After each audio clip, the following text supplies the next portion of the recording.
urbano dos municípios, os planos municipais de saúde. É um instrumento de planejamento para uma reflexão específica sobre os 4 componentes de saneamento básico: abastecimento de água potável, esgotamento sanitário, drenagem das águas pluviais e coleta e tratamento dos resíduos sólidos.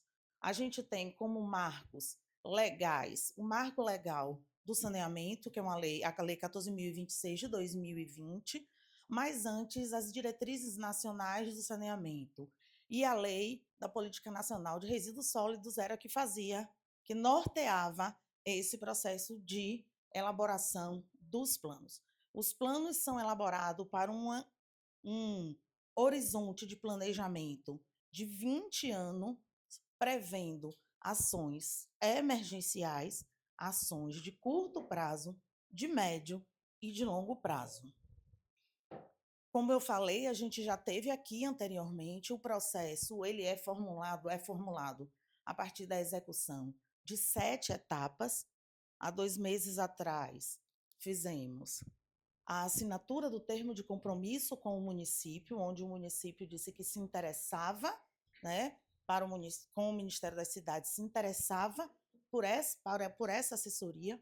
Foi organizado um comitê executivo e um comitê de coordenação formado por representações da sociedade civil e membros da equipe técnica da Prefeitura Municipal de Andaraí. Foi elaborado um plano de mobilização social, que era a organização de como essa equipe técnica da prefeitura e a equipe técnica do Plan Sanear iria se movimentar dentro do município para conhecer tecnicamente a situação do saneamento e colher também a informação da população acerca do saneamento básico aqui.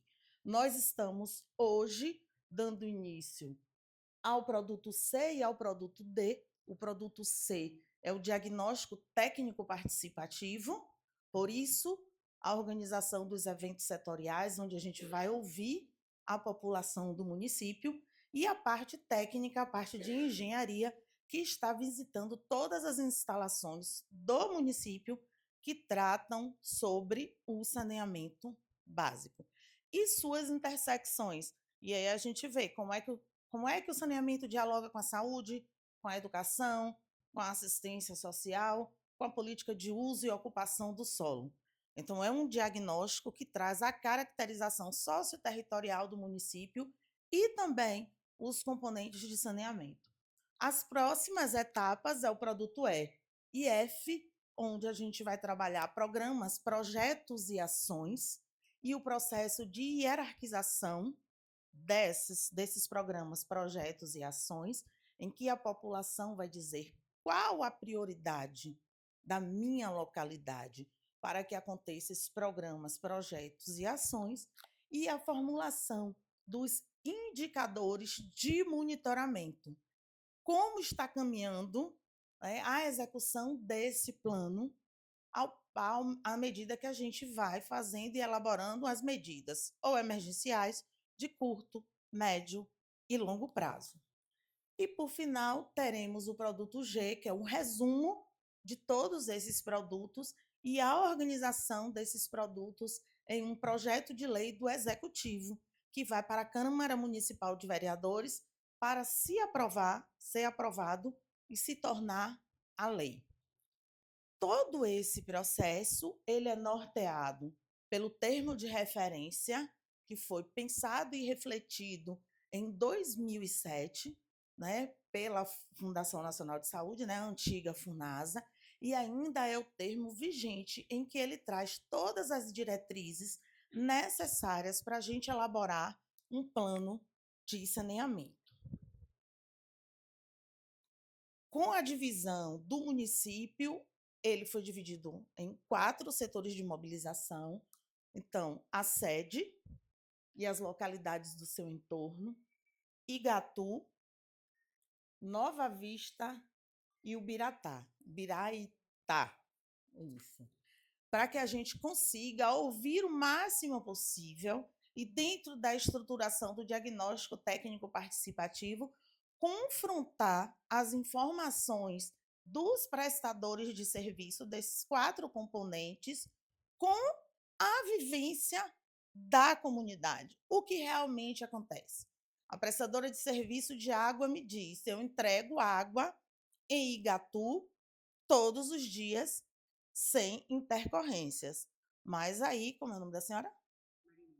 Marinês me diz: olha, na minha casa só chega água até meio-dia. Não existe água o dia todo. Como é o nome do senhor? Alain? A prestadora de serviço diz que está fazendo coleta aqui todos os dias. O senhor Alain vai me dizer: olha, na minha casa só passa 2 vezes por semana, na minha rua.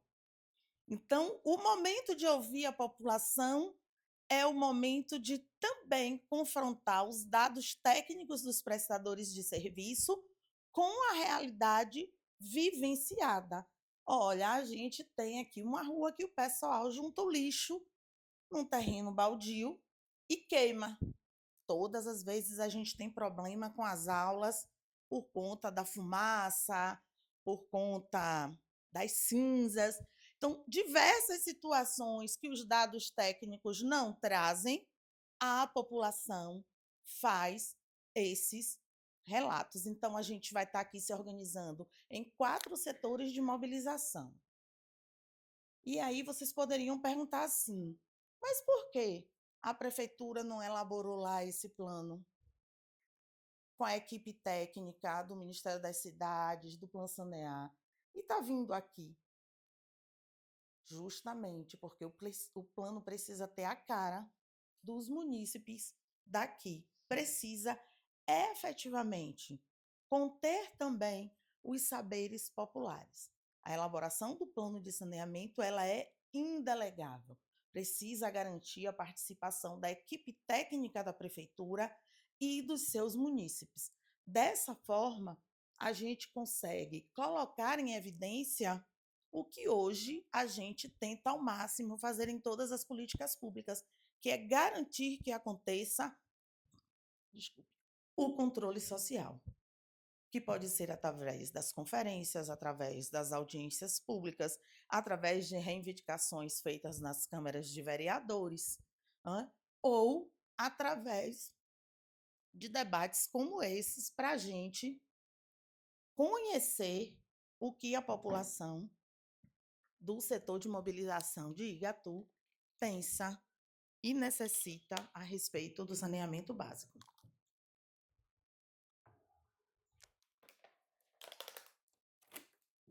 Dessa forma, quando a gente pensa em controle social, a gente pensa que a gente faz parte de toda essa mudança. Alguém aqui faz parte de algum conselho de políticas setoriais, educação, saúde, meio ambiente, assistência social, colegiado escolar? Nenhum? Não? Ninguém participa? Não de nenhum desses conselhos? Diga, João. João participa do Conselho de Meio Ambiente. Então, essa é uma forma de como a gente também fazer e estar atuante no processo de monitoramento e fiscalização dessas políticas e também fazer as cobranças nesse espaço que também é um espaço de interação e um espaço também de pressão. Então, as meninas que trabalham na escola sabem que tem o colegiado escolar e que todas as contas da escola precisam ser aprovadas pelo colegiado escolar. Ok? Então, o diretor da cabeça dele não gasta todo o dinheiro que vem com as coisas da cabeça dele. O colegiado escolar, ele se estrutura, se organiza, monitora se o dinheiro está sendo empregado de acordo com os programas com que a Secretaria de Educação pactuou com o MEC. A mesma coisa acontece com os conselhos de meio ambiente, de assistência social, de saúde e possivelmente acontecerá também, né, com o Conselho Municipal de Saneamento Básico, que pode ser um conselho específico ou pode ser uma câmara técnica vinculada a um conselho, por exemplo, se tiver conselho das cidades, conselho do meio ambiente. Ok? Para esse processo de mobilização, na primeira reunião que a gente fez aqui, os comitês executivos de coordenação disseram que para a gente mobilizar as pessoas aqui da cidade, para dialogar com essas pessoas, a gente precisaria utilizar algumas ferramentas. O envio de convites às lideranças, distribuição e afixão de cartazes, divulgação de cards nas redes sociais, divulgação nas rádios, divulgação direta, carro de som e nos grupos do WhatsApp para estar fazendo essa mobilização, garantindo que nesses momentos de eventos setoriais a gente consiga trazer a população para fazer essa discussão. Dentro dessa perspectiva, a gente vai discutir o processo de transversalização das diversas políticas e do nosso viver cotidiano com esses 4 componentes do saneamento. Boa tarde, pessoal. Prazer, meu nome é Kendi Acosta, sou uma das engenheiras sanitárias ambiental na elaboração do projeto e eu vou estar contribuindo com algumas informações de relevância para a elaboração do plano. Primeiro conceito que a gente tem que entender é o conceito de saneamento básico, que nada mais é que um conjunto de medidas que visa preservar ou modificar as condições do meio ambiente, com a finalidade de prevenir doenças e promover a saúde, melhorar a qualidade de vida da população, a produtividade do indivíduo e facilitar a atividade econômica. Conforme a imagem, vocês podem visualizar que tem 4 eixos, certo? De saneamento. Abastecimento de água, drenagem de águas pluviais, esgotamento sanitário e limpeza e manejo de resíduos sólidos. Ou seja, o saneamento básico ele contempla 4 eixos, né? Como mostrado na figura. Eu vou detalhar cada um deles. Mas quando a gente fala de saneamento básico, a gente tem que considerar cada município tem uma caracterização, cada município tem um relevo, cada município tem um clima, tem uma densidade. Então, isso tudo a gente leva em conta na hora da elaboração desse plano. Por quê? Porque eu não posso pegar um município, exemplo, piloto, e fazer a caracterização de outro baseado nele. Não, cada estrutura tem uma caracterização e, de acordo com essa caracterização, eu vou fazer a implementação do projeto, né, para poder as melhorias de qualidade de vida da população referente aos 4 eixos de saneamento básico. Perfeito?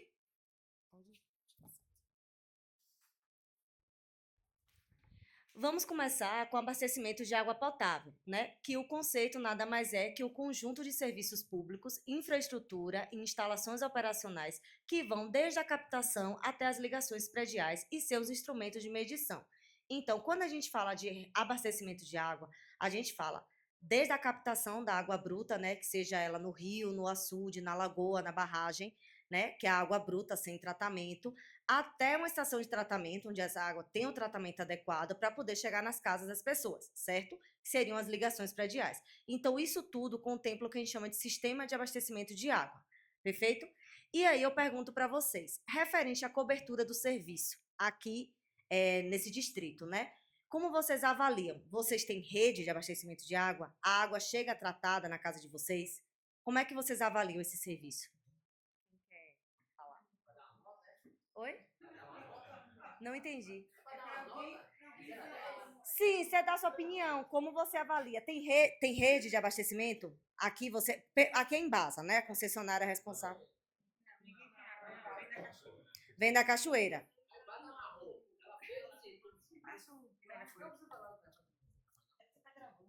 Não, pergunta pra prefeitura como é que funciona. Não, é melhor perguntar pra prefeitura, não pra mim, né? A prefeitura sabe dizer como é. Gente, esse momento a gente veio aqui para ouvir vocês, ouvir as problemáticas, discutir quais são os problemas da comunidade. Assim, tecnicamente, a gente já abastece um aplicativo, né, do Plan Sanear com informações. Então, esse momento agora é de ouvir realmente a população.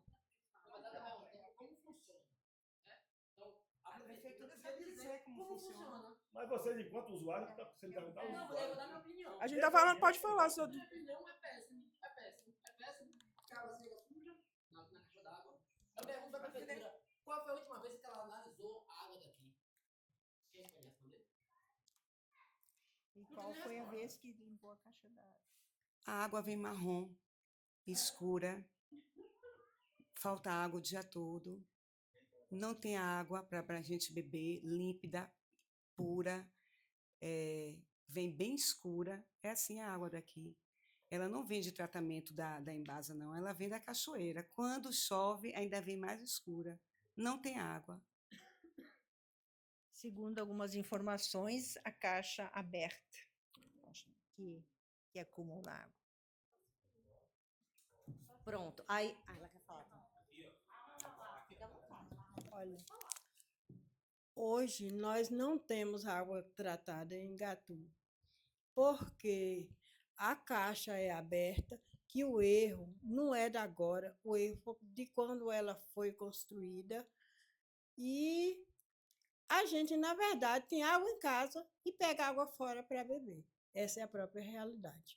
Porque a água da caixa não está sendo bom para o consumo. É só o que eu tenho a dizer.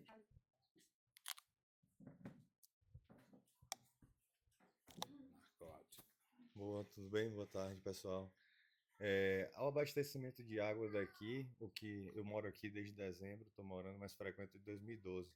Pelo que eu entendi, foi um acordo que existiu, né? Então não é uma prestadora de serviço, é a própria prefeitura. O tanque que é o reservatório da cidade, fica numa área que está tendo uma discussão judicial de propriedade. Uma parte da barragem de lá já cedeu, então é um tanque que também não tem uma manutenção.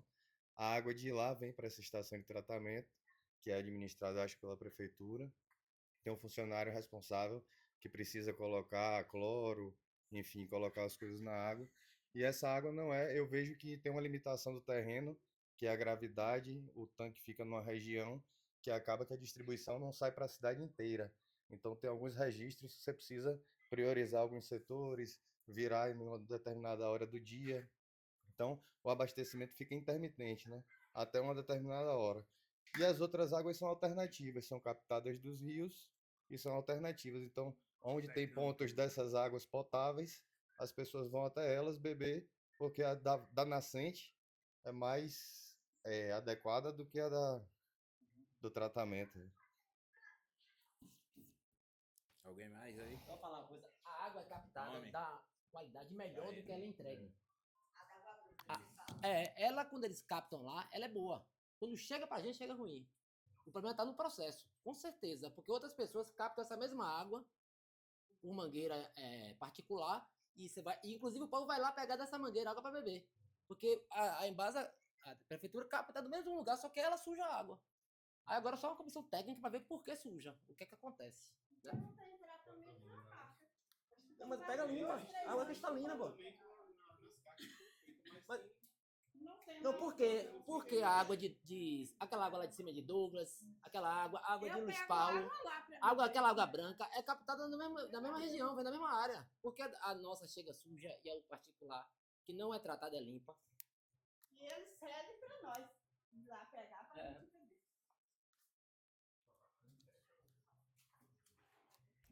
Todas as observações de vocês estão sendo gravadas justamente para, na hora da execução do relatório, né, eu descrever exatamente isso, entendeu? Porque como aqui é uma conversa, né, é participativa, então é de suma importância, né, essa colaboração. Aí essa informação mesmo eu não sabia, que era captação direta. Eu achei que tinha alguma adutora que trazia água para cá, já de água tratada.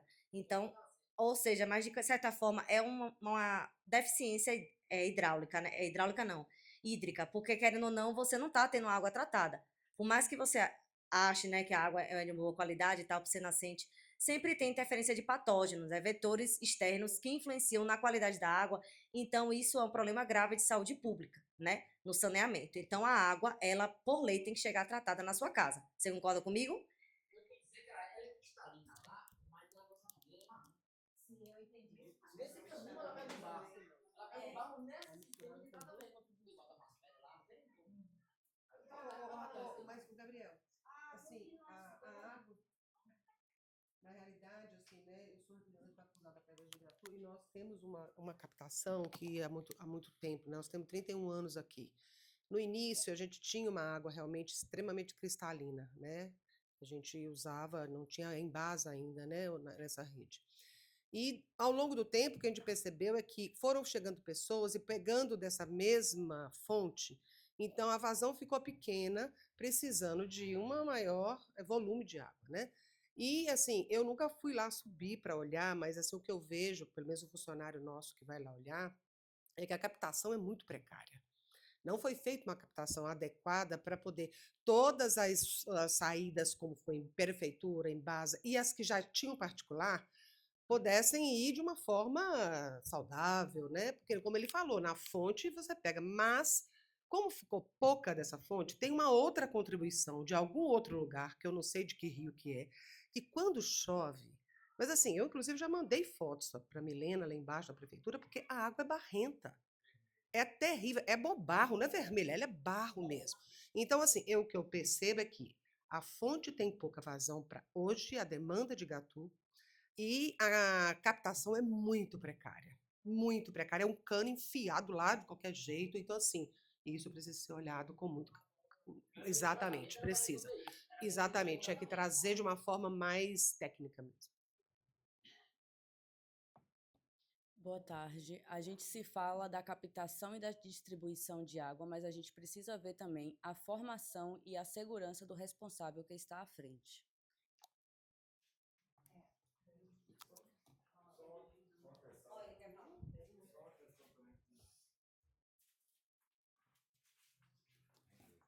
Uma questão que eu gostaria de acrescentar, já que está sendo gravado para ser levado em consideração no relatório, ao redor da vila também existem alguns criatórios de animais que muitas vezes, como a senhora falou aí sobre a respeito de doenças, aqui já teve casos de cisticercose, da doença do porco, por exemplo, e algumas criações ficam próximas a áreas que eventualmente pode, com chuva, com alguma coisa, estar também contaminando. Então, acho que é uma coisa que é um ponto que pode ser levado em consideração também pela proximidade aqui da cidade de alguns criatórios. Das nascentes, Mas faz. Sim.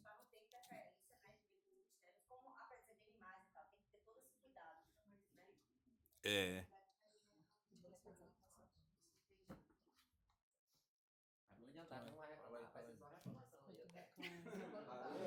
Gente, boa tarde.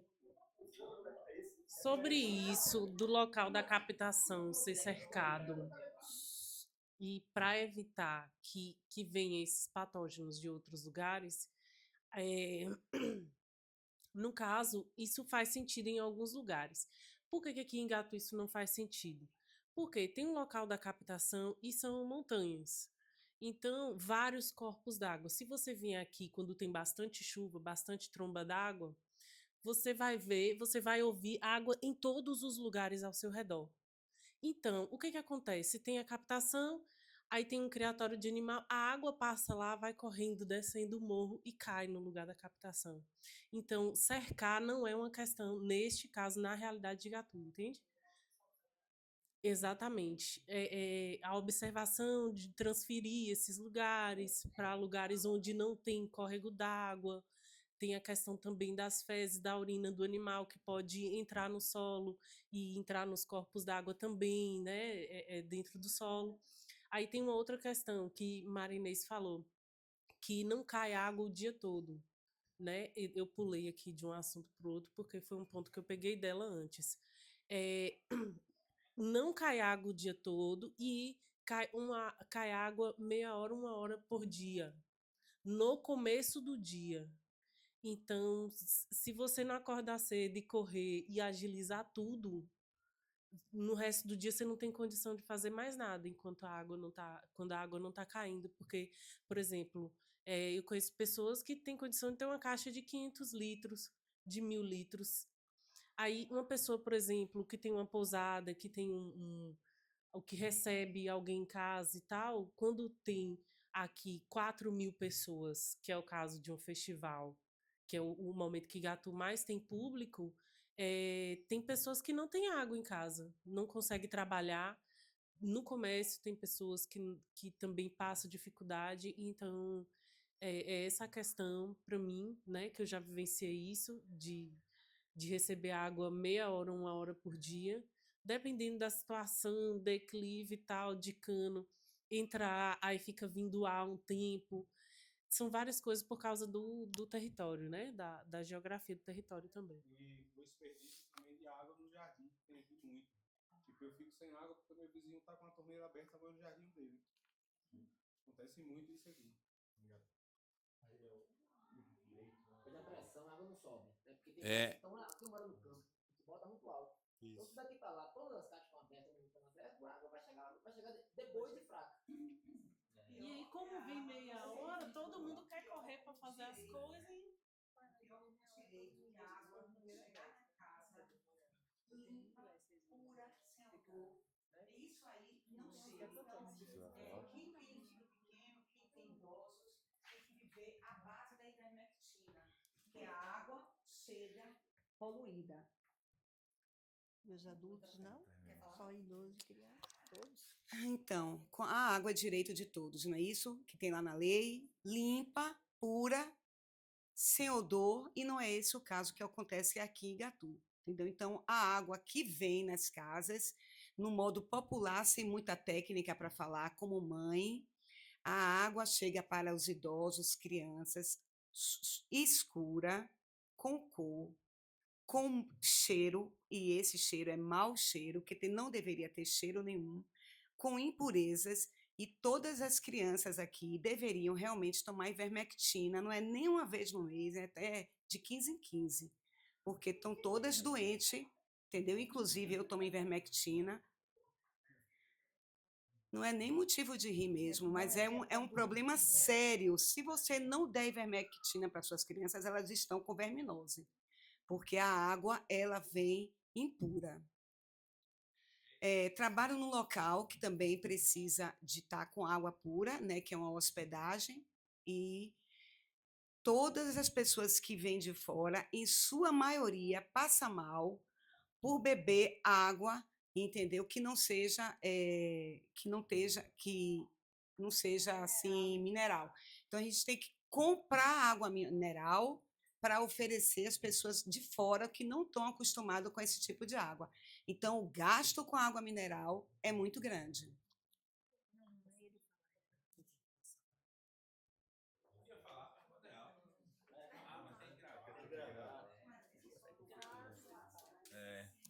Eu queria fazer uma pergunta para a prefeitura. Eu lembro que aqui tem um termo de ajuste de conduta entre a Embasa e a comunidade de Igatu, que teria uma quantidade de anos de servidão com a água, acho que 10 anos, e depois... Hein? 10 mais 10, já venceu os 20. Já venceu os 20. Já tá vencendo Então, agora. a água, a Embasa se comprometeu com o Ministério Público a entregar essa água límpida para o povo de Igatu. E então ela começaria a cobrar pela água aqui em Igatu. Agora a gente queria saber como é que vai ficar isso, né? Se já vão cobrar. Boa tarde, pessoal. Eu sou o João Lúcio, enquanto prefeitura, essa questão que Rocão abordou, na realidade, a água daqui já foi explorada pela Embasa lá na década de 80, 90, salvo engano. E aí a Embasa, por não encontrar viabilidade à época, devolveu o sistema para a prefeitura.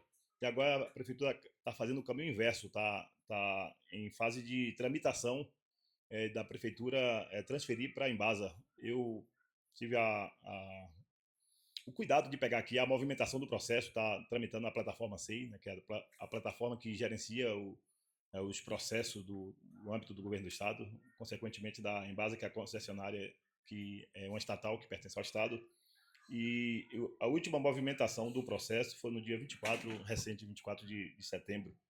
Então, o nosso prefeito, pela influência que tem, hoje é o presidente da União dos Municípios da Bahia, representa 417 municípios, e está sempre lá batendo na porta da Embasa e pressionando para que a Embasa assuma de vez esse sistema daqui.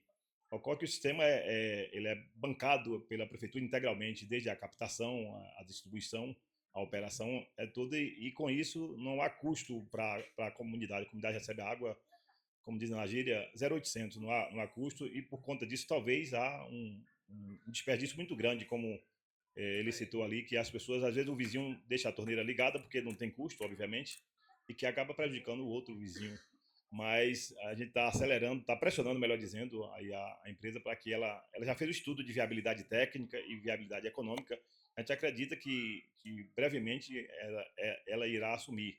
Naturalmente, esse plano irá também iria fortalecer, porque para haver concessão é necessário que o município tenha esse plano de saneamento para que o município possa fazer contratos, acordos com os órgãos que naturalmente explora no caso aqui, a água e o esgoto.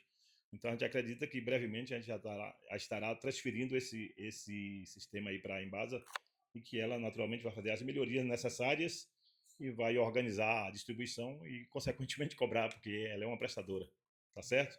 Mas a prefeitura não está de braço cruzado, está pressionando diariamente o órgão lá, a Secretaria de Recursos Hídricos, a concessionária Embasa e também a AGESA, que é a agência que regula esse serviço no âmbito do estado da Bahia. Obrigado.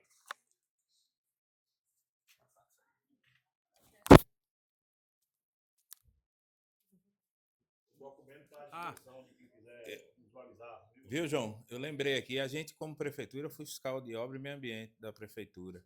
E a gente conseguiu transferir os chiqueiros de uma área que tinha aqui nas proximidades de Igatu para fora. Porém, agora é detalhar se esses chiqueiros estão numa área que está colocando dejetos dentro do rio, porque eles passaram para o outro lado do rio, que antes era aqui do lado aqui, ó. Se estivesse ventando muito aqui onde a gente está, a gente sentia. Então, foi um compromisso meu de Josenice e Herculano, a gente conseguiu colocar em meia briga, né? Até facão puxaram para mim aí, tudo. Teve um confronto, foi difícil, mas a gente conseguiu realocação deles.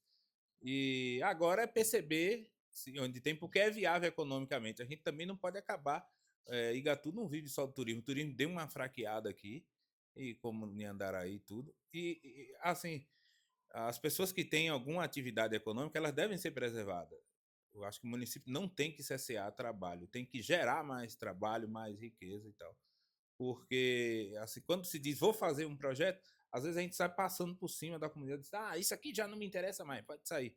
E, assim, talvez tem famílias que estão dependendo ali, ou uma carne de boa qualidade aqui, porque se um cara tem um chiqueiro aqui, ele joga ração, tem comida boa, ele está alimentando bem a sua própria comunidade, entendeu? Então, assim, sempre com ajuste. Eu não sou mais fiscal, mas eu desejo que quem estiver na pasta que faça esses acordos, essas conversas e tal. É brutal por um tempo, mas depois eles acabam entendendo. Duas coisas para encerrar que eu me lembrei. Uma é conversando com as pessoas, os moradores mais antigos que entendem melhor daqui do relevo da vila, me fez perceber que talvez para o sistema se tornar mais eficiente, o local em que a caixa principal hoje está localizado não seria o ideal. Talvez o reservatório tivesse que ser feito um novo reservatório lá pelo campo de futebol, para essa água ser rebombeada com a ajuda da gravidade, para que ela possa alcançar a vila toda, de uma maneira geral e com força suficiente. E a outra questão era sugerir que, já que se falou também de saúde, dos 4 pilares e a saúde estava envolvida, que se faça também uma parceria, talvez com a prefeitura, e possa se pegar dados da Secretaria de Saúde, doenças de notificação compulsória, como esquistossomose, que são transmissíveis pela água, e outras doenças como diarreia, fazer uma análise, porque com números, dados, consegue-se ter um panorama melhor, né, do que só o que as pessoas falam. Então, acho que é interessante que isso seja feito também visando em parceria com a Secretaria de Saúde, pela questão dos remédios de verme não precisarem serem utilizados com tanta frequência, porque também não são coisas que são para sendo usadas em intervalos muito curtos. Então, basicamente, acho que são esses 2 pontos mesmo.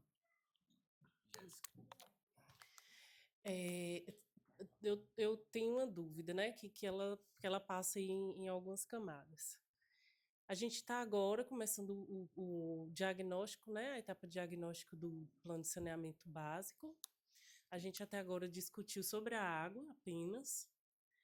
E tem a questão de que algumas pessoas deixam a torneira, né, vazando e tal. Isso aí é uma questão de educação ambiental, né, que também é uma coisa que precisa partir tanto de quem for responsável, seja a prefeitura ou a Embasa, né? Então, nesse momento, a prefeitura está fazendo esses esforços, né, para a Embasa tomar conta do serviço da prefeitura da água aqui. Enquanto isso não acontece, quais são as medidas que a prefeitura está tomando sobre a água, assim, de uma forma global mesmo, né? Para a gente tentar ver o que em pontos simples isso pode ser resolvido, como o que Lala falou aqui no começo sobre equipamentos de segurança e treinamento de segurança biológica e segurança do trabalho da pessoa responsável, instrução e tal, né? Então, é o que eu falei aqui, são várias coisas, né? Mas o ponto central é isso. Tem a água vazando, isso não é tipo assim, porque às vezes é uma cultura também da região falar, isso está errado porque o morador está fazendo isso e isso. E é esquecido que é a obrigação do poder público fazer esse trabalho de educação ambiental e instruir as pessoas, né? Então, isso não está acontecendo, beleza. Mas o que a prefeitura está fazendo nesse tempo de stand-by aí que a Embasa não está assumindo? Porque até agora a única coisa que eu vi a prefeitura assumir foi que está acompanhando o processo para a Embasa assumir. Aí eu posso estar falando também de um lugar ignorante, né? Por isso que está sendo uma pergunta para eu saber quais são os procedimentos agora da prefeitura. Ok, tem. Deixa ela queria falar aqui, aí depois eu passo para você, a gente retorna para a Kendi para dar continuidade. Boa tarde, eu quero pedir licença, né? Eu sou moradora daqui. Igatu, não sei se vocês sabem, mas significa água boa. E o maior problema que a gente vive aqui na comunidade é justamente água. A captação, o tratamento, a distribuição e o rejeito dessa água, né? O esgotamento sanitário que a gente não tem. Nós somos 450 habitantes e a gente tem um consumo médio de 1.200 pessoas por mês. Não por desperdício, acredito que é irrisório a gente pensar no município como um todo, o desperdício de alguém, não é desperdício, é o investimento de alguém molhar seu quintal, molhar suas plantas, enfim. Mas por ser um local turístico, nós recebemos pessoas, tem uma circulação muito grande, e se a gente pegar na alta estação, então, que é verão, quando a gente passou 2 anos sem uma chuva considerável, esse ano a gente sofreu uma questão muito séria, que foi na própria captação, cedeu, e a gente ficou sendo abastecido por carro-pipa, gente. Olha que absurdo, um lugar chamado Água Boa, que tem várias nascentes, e a água não é um problema aqui, a gente tem várias nascentes aqui. Mas como é que é essa captação? Quando foi pensado esse ETA, né? Se é que é um ETA mesmo, eu não sei. Essa estação de tratamento, é uma estação de tratamento ou não? É uma estação, não é uma estação? Eu acho que é só são 3. Tem, mas não está tendo. Tem, mas não está tendo. É isso. São 3 filtros, só que não filtra. Capta, bota. Enfim, e aí a gente não sabe se está nas margens de 0,2 até 2, nos parâmetros, né? Porque assim, aí nossas perguntas. Como que a gente, enquanto população, a gente tem acesso a essas testagens? Como que a gente sabe a qualidade da água? Quais são os percursos que a gente tem dessas análises? É no CISÁGUA, mas a gente tem que ter cadastro. Eu nem consigo entrar. Já tentamos entrar. Já. A gente já tentou entrar e não consegue. Assim, pede cadastro.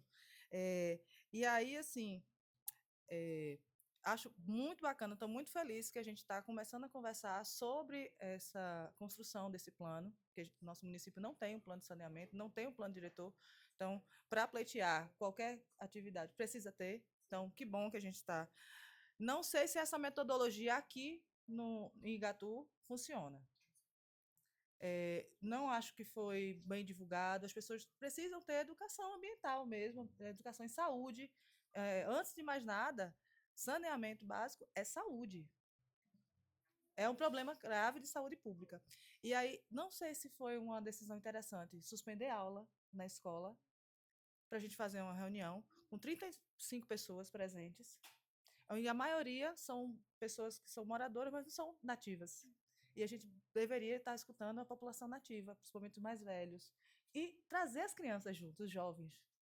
né. Então, assim, eu achei muito chato ter suspendido a aula e a gente tem outros espaços para fazer essa reunião, até mais aberto, inclusive, para chamar mais a população. A outra questão, e é justamente para ter essa participação popular, a gente precisa ter educação. E eu gostaria também de fazer uma pergunta com relação aos custos, porque a prefeitura fala muito assim que tem muitos custos e a água é 0,800. O que, para mim, soa muito como ameaça e retaliação. Porque toda vez que alguém vai falar qualquer coisa, então vocês têm que pagar pela água. Na boa, do jeito que eu recebo, eu pago. Porque eu só recebo 500 litros por dia. Só recebo meia hora, 45 minutos, das 6h30 da manhã até as 7 da água, sabe? E a gente não tem uma certeza se a água é tratada, se não é tratada, né? E aí, assim, quais são os custos? Porque se existia a Embasa antes, e a Embasa repassou para a prefeitura, o local foi feito pela Embasa. Então, só tem o custo do funcionário e do cloro. Mais nada. A bomba tem mais de 20 anos. A gente teve um raio ano passado, ano retrasado.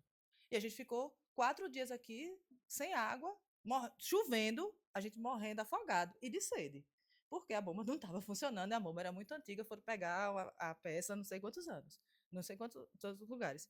Então, assim, quais são esses custos? Como é que a gente pode, ao invés de a gente ficar fazendo quebra de braço, como é que a gente pode se unir para tentar resolver e qualificar essa água, esse sistema, o mais rápido possível?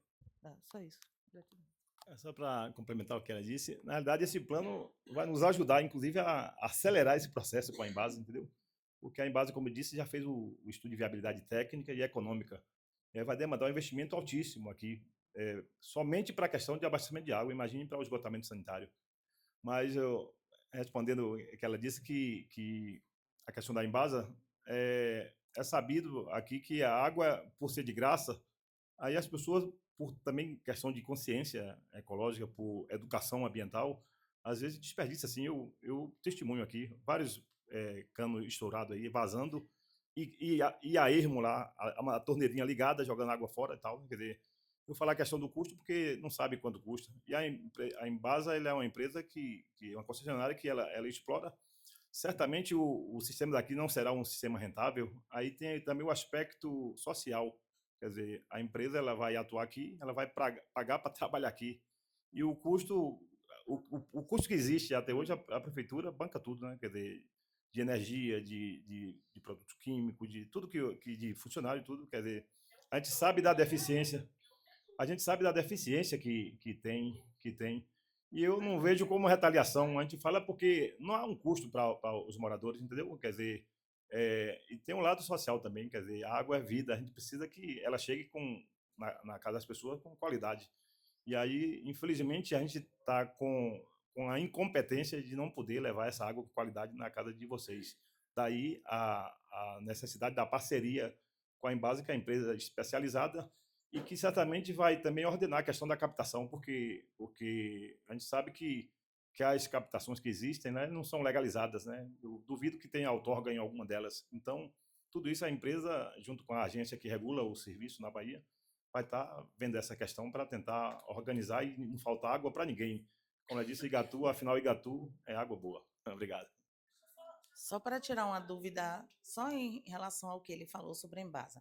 A Embasa, ela cuida de 318 municípios dos 417 municípios baianos. Apenas 5 sistemas em 5 municípios são superavitários. E, na verdade, eles pagam todos os outros municípios. Salvador, Feira de Santana, Vitória da Conquista. Tem mais 2. Camaçari e tem mais um outro.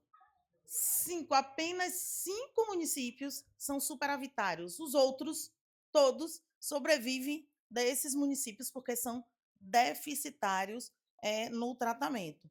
Então, essa proposta de organização da água, na elaboração desse diagnóstico, surgirão soluções coletivas, soluções individuais, soluções para ampliação dessa rede a partir da concessionária, como outras possibilidades.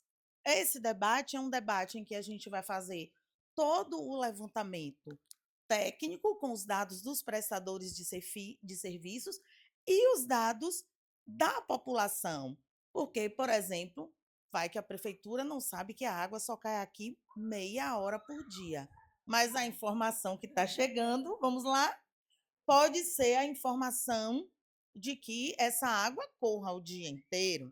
Então, a gente precisa confrontar as informações dos dados dos prestadores de serviço em todos os 4 eixos do saneamento.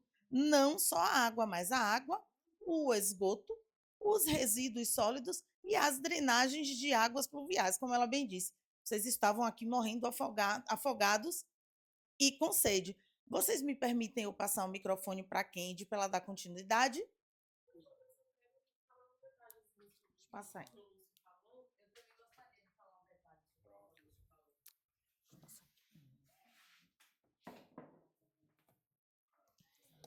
É só um ajuste, assim, para a gente seguir mais afinado na conversa, num propósito de soluções, certo?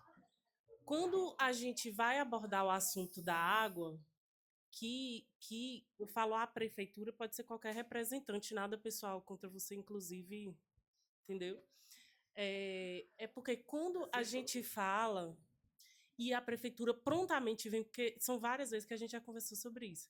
Aí quando a prefeitura vem prontamente e fala, mas as pessoas ficam desperdiçando, ficam deixando, assim, não é uma linguagem institucional, entendeu? Para procurar soluções. E aí acaba sendo visto como represália, porque esse discurso de que está desperdiçando, ele obrigatoriamente precisaria vir com o discurso também da educação ambiental, para isso ser corrigido, entendeu? Eu falo assim, na visão institucional. Vocês, como representantes, podem falar dessa forma, mas não sem já acompanhar um planejamento de educação ambiental para que isso não aconteça. Então, se sempre foca nessa justificativa, não resolve nada, aí fica pronto, é o povo que desperdiça e começa a falar de outras coisas. Então, é mais para a gente alinhar assim, nessa pegada da solução mesmo, né? E respondendo à pergunta que João Lúcio fez, a que custo a água chega para a comunidade? Eu acho que a água chega para a comunidade com o maior custo que ela deveria chegar, que é o custo da desinformação, que a gente bebe, ingere e não sabemos a qualidade. Se tem estudo, se tem análises, por que não é posto para a comunidade saber qual que é o parâmetro que ela está ingerindo? Até porque, para não precisar, né, como Marinês disse, ivermectina a cada 15 dias. Não. E assim, questões, né? Tem o custo dos produtos químicos, como você citou aí. Realmente, né? Acredito que tenha. E qual é o custo para a formalização e a segurança de quem está lidando diretamente com isso? E a outra coisa que você falou é a consciência. Sabemos que se tem pouca consciência, mas a gente consciente no assunto, o que a gente faz para poder levar consciência para essas outras pessoas também? A resposta é educação ambiental. E como que a gente trabalha com educação ambiental? Na coletividade. E como a gente pode fazer isso em coletivo, João Lúcio? Deixa eu passar para a Lu aqui rapidinho, Kendi, que ela... E aí a gente retorna direto para você. O microfone é daqui direto para cá. Eu gostaria só de passar mais uma informação sobre esse processo de concessão, né, da prefeitura para a Embasa. A gente sabe, né, como já foi pontuado aqui, que Igatu será um sistema deficitário, então, assim, a Embasa, ela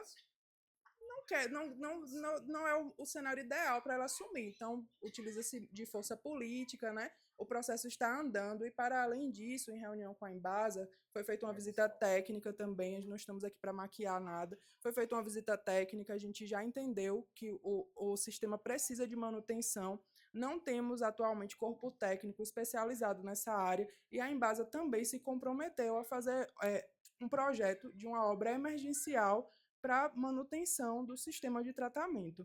E a questão da educação ambiental, o município também entende, né, a deficiência na educação ambiental. Estamos montando um projeto de lei para a formação de um núcleo de educação ambiental com pessoas que vão estar focadas e pensando no planejamento de educação ambiental, não só da questão da água, mas também dos resíduos sólidos e no geral, né? Ser rápida, porque a gente precisa da continuidade e passar para outra pauta. Vamos lá.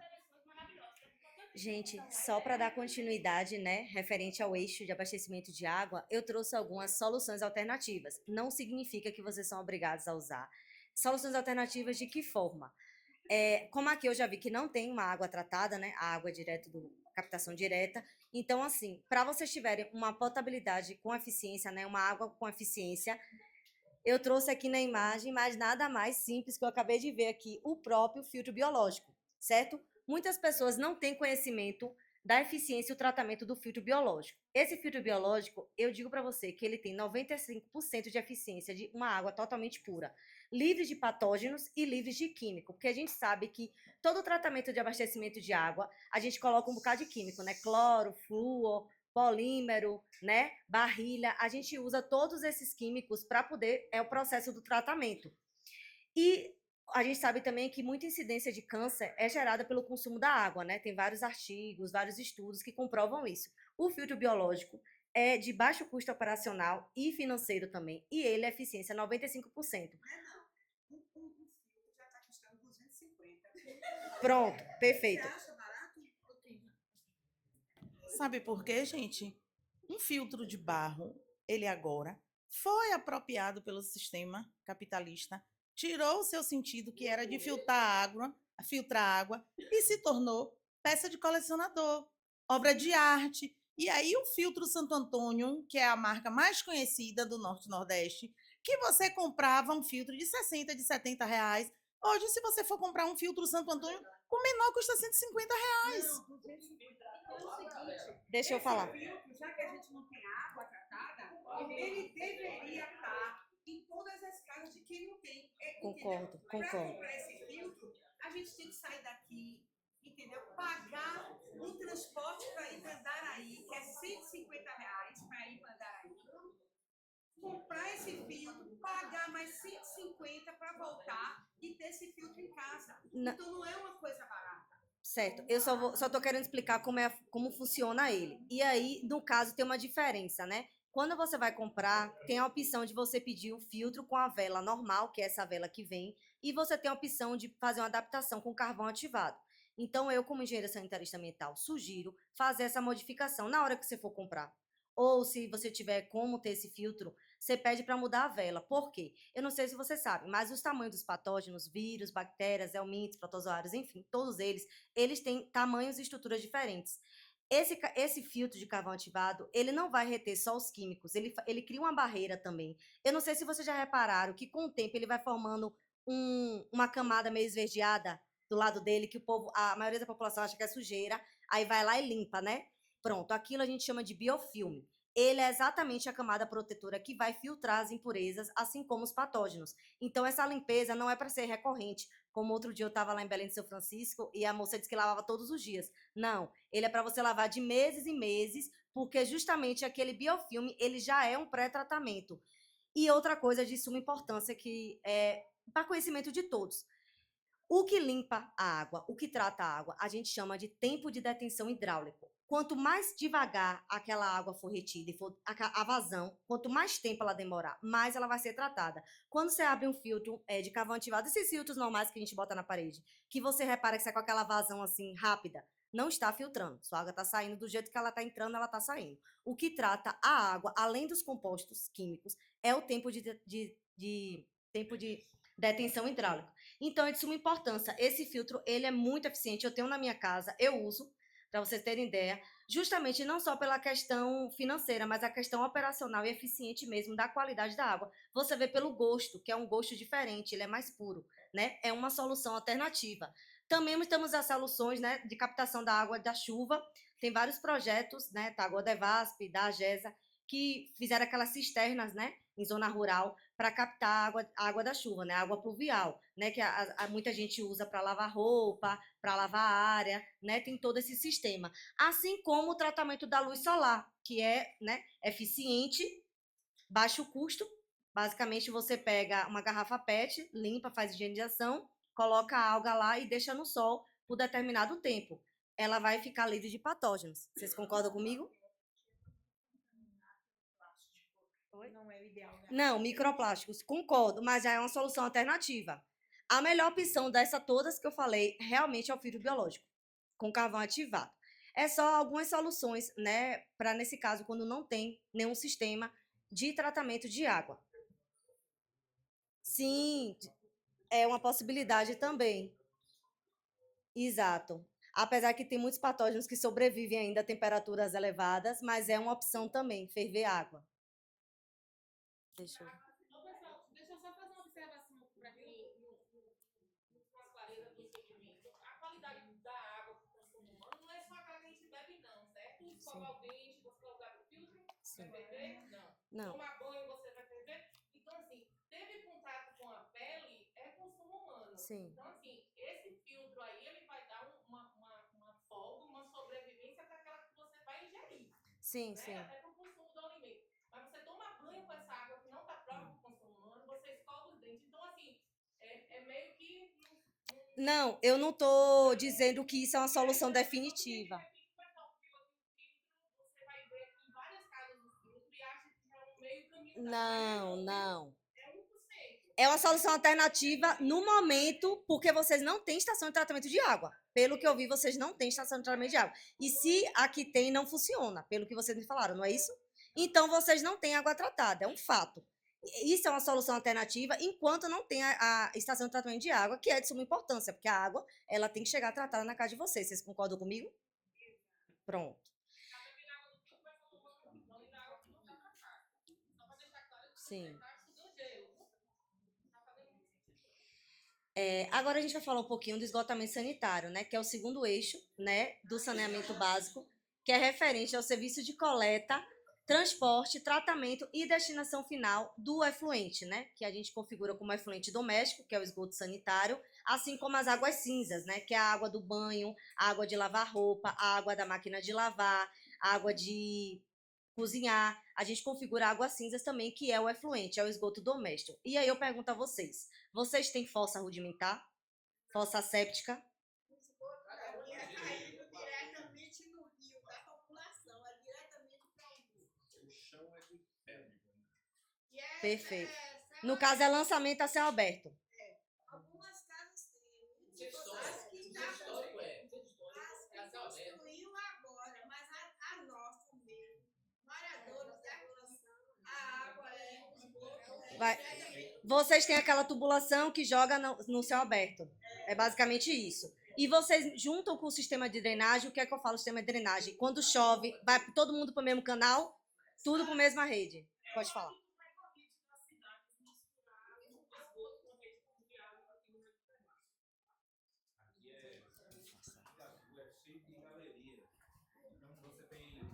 Que eles chamam de veios, né, de diamante. Eram garimpos de diamante.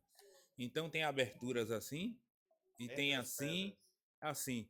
Porém aqui tem uma queda para esse lado de lá, que onde poderia ser uma lagoa de decantação, alguma coisa já lá embaixo para ficar mais longe daqui. Igatu todo foi feito e planejado para secar. Então quem fez Igatu tinha cultura europeia. Eles conseguiram abrir esses regos em alguns lugares, passaram por cima nessa rua que desce aqui dos Casados e chega no centro. No centro tem um que desce lá em Tialita e tem um outro que desce cá para esse lado que sai nos canais da Madalena. Então assim, já tem outros, então, assim, é um perigo se fazer o saneamento em Igatu e não pensar em despoluir esses lugares. A gente tem aqui escaladores, porque não dá, não. Se tiver um caminhão para tirar, a gente vai ter que fazer isso. Senão vai fazer o saneamento de Igatu e os rios vão continuar sendo infectados.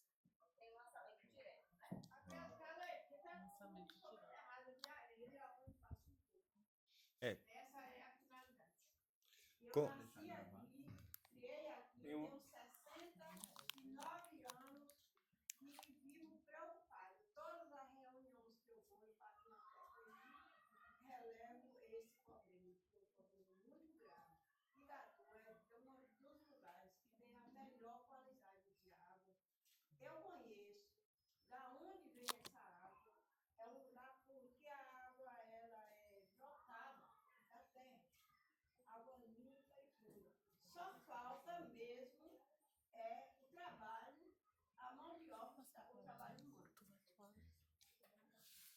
Só em relação a isso das galerias, a gente conversou um pouco ontem sobre, e aí tem essa, acho que nos anos 90 fizeram esse sistema de drenagem da cidade junto com o esgoto, e eu moro aqui na praça principal, e nessa praça aqui, todas as casas, essa rede de esgoto passa no quintal, e ela é bem superficial, apenas só tem as chapas de umas lajes fechando ela, né? Então, na minha casa, por exemplo, se eu quiser acessar, é só soltar uma laje e abrir, eu tenho acesso. Mas isso também traz, por exemplo, eu já encontrei várias vezes ratos de esgoto mortos no meu quintal pelos cachorros. Então, eu acho que é um sistema que já está obsoleto. Ele só divide, pelo que eu entendi, a vila, são 3 ou 4, e todos eles desaguam no nosso principal rio aqui. Então, da Madalena de cima já cai rede de esgoto, dessas drenagens, tanto pluviais quanto sanitárias. Abaixo da ponte, embaixo da ponte já tem uma outra saída de todas essas redes, e depois abaixo, já perto da usina, lá embaixo, já sai outro que também tem uma descarga altíssima. Inclusive, logo quando eu cheguei aqui no início do ano, que eu passeava com os cachorros ali pela igreja, tinha um odor horrível de justamente ter um esgoto a céu aberto que passa ao lado do cemitério. Esse odor some de acordo com o volume de chuva. Igatu é o único distrito que joga esgoto dentro do Parque Nacional. Nenhum outro joga. Será que a gente, através do parque, não tem força para resolver isso? Porque assim é o único. Todos os outros lugares jogam fora do parque. A gente joga dentro do Parque Nacional. Então a gente tem uma unidade de conservação federal que pode ajudar, né? Então, assim, ela é uma força federal para tirar esse esgoto daqui e resolver. Não tem. Não, ainda é jogado dentro de uma unidade de conservação federal. Jogado dentro dessa unidade. É uma unidade que não é nem para morar gente. É proibido morar no parque, mas a gente joga esgoto. Igatu é cercada pelo parque. A única parte não parque é a estradinha ali da ponte para sair. Então, em volta tudo é parque nacional. O chão é todo pedra. E o que existe são essas galerias.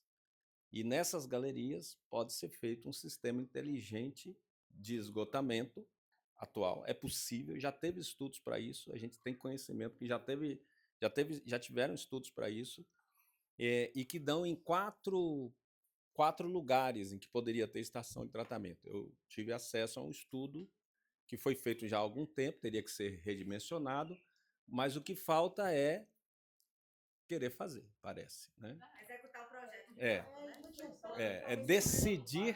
Decidir fazer, porque é bem específica a realidade de Igatu pelo chão ser de pedra. Você não tem como fazer fossa, aquela fossa tradicional em cada casa. Você tem, em alguns lugares dá, outros não, porque as casas são em cima da pedra.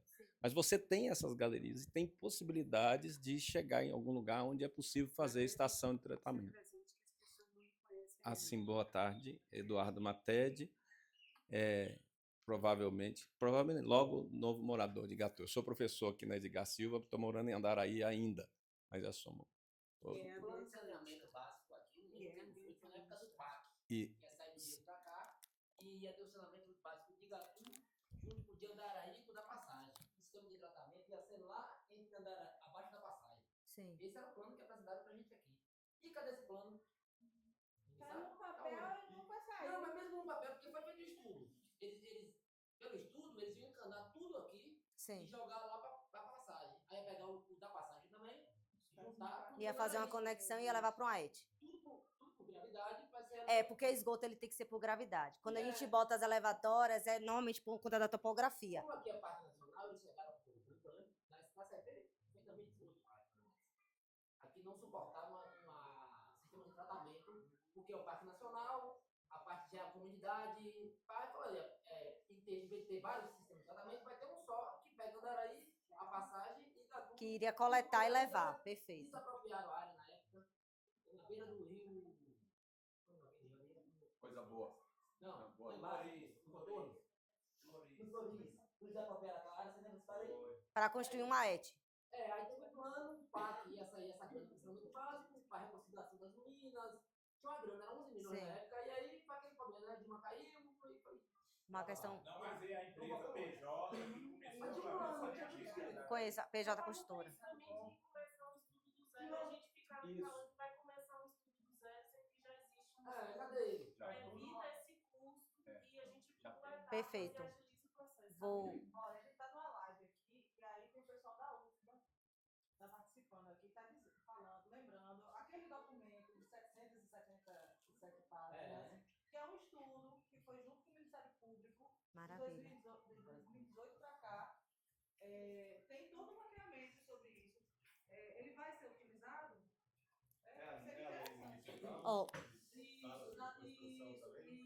Com certeza vai. Acredito que na hora da elaboração do plano, sim, porque a gente tem que ter acesso a todos os documentos. Como eu falei, a gente está aqui no momento para colher a situação atual do município, né? Eu estou aqui pegando as informações com você do momento, como está a situação atual de vocês, né? E aí, para fazer a construção do projeto, né, para elaborar o projeto estrutural, o projeto executivo, a gente tem que levar em conta todos esses aspectos, inclusive o que já aconteceu no passado, as estruturas existentes que já estão defasadas, como você falou, da ETA, né, que tem uma ETA, mas não funciona, não filtra nada. Então, isso tudo a gente leva em conta na hora da execução do projeto, né? Perfeito. Você tem como me mandar esse estudo? Ah, pronto, eu consigo no... Perfeito.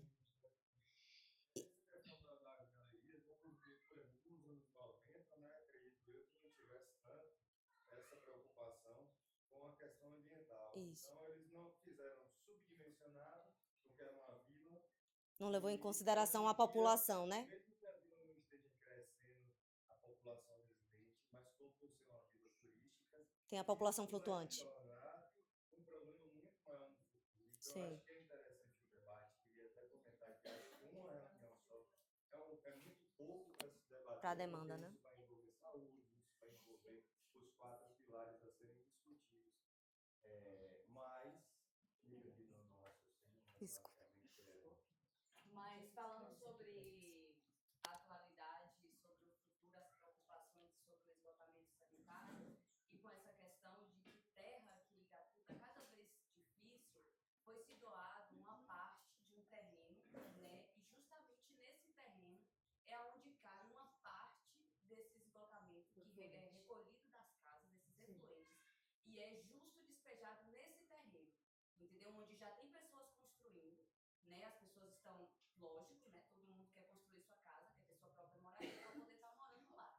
Então, se põe esse ponto aqui também, né? Que tem essa preocupação desse terreno, que tem um esgotamento sanitário e o que vai ser feito, né? Em vista do terreno e dos moradores daqui de Igatu. Que não é inviabilizar a construção das pessoas assim também, pelo amor de Deus. Não é questão de inviabilizar, Então, deixa... mas de pensar no fato que elas estão construindo em um ambiente onde cai o esgoto da cidade e como que pode, né, mediar essa situação. Deixa eu só trazer uma informação aqui.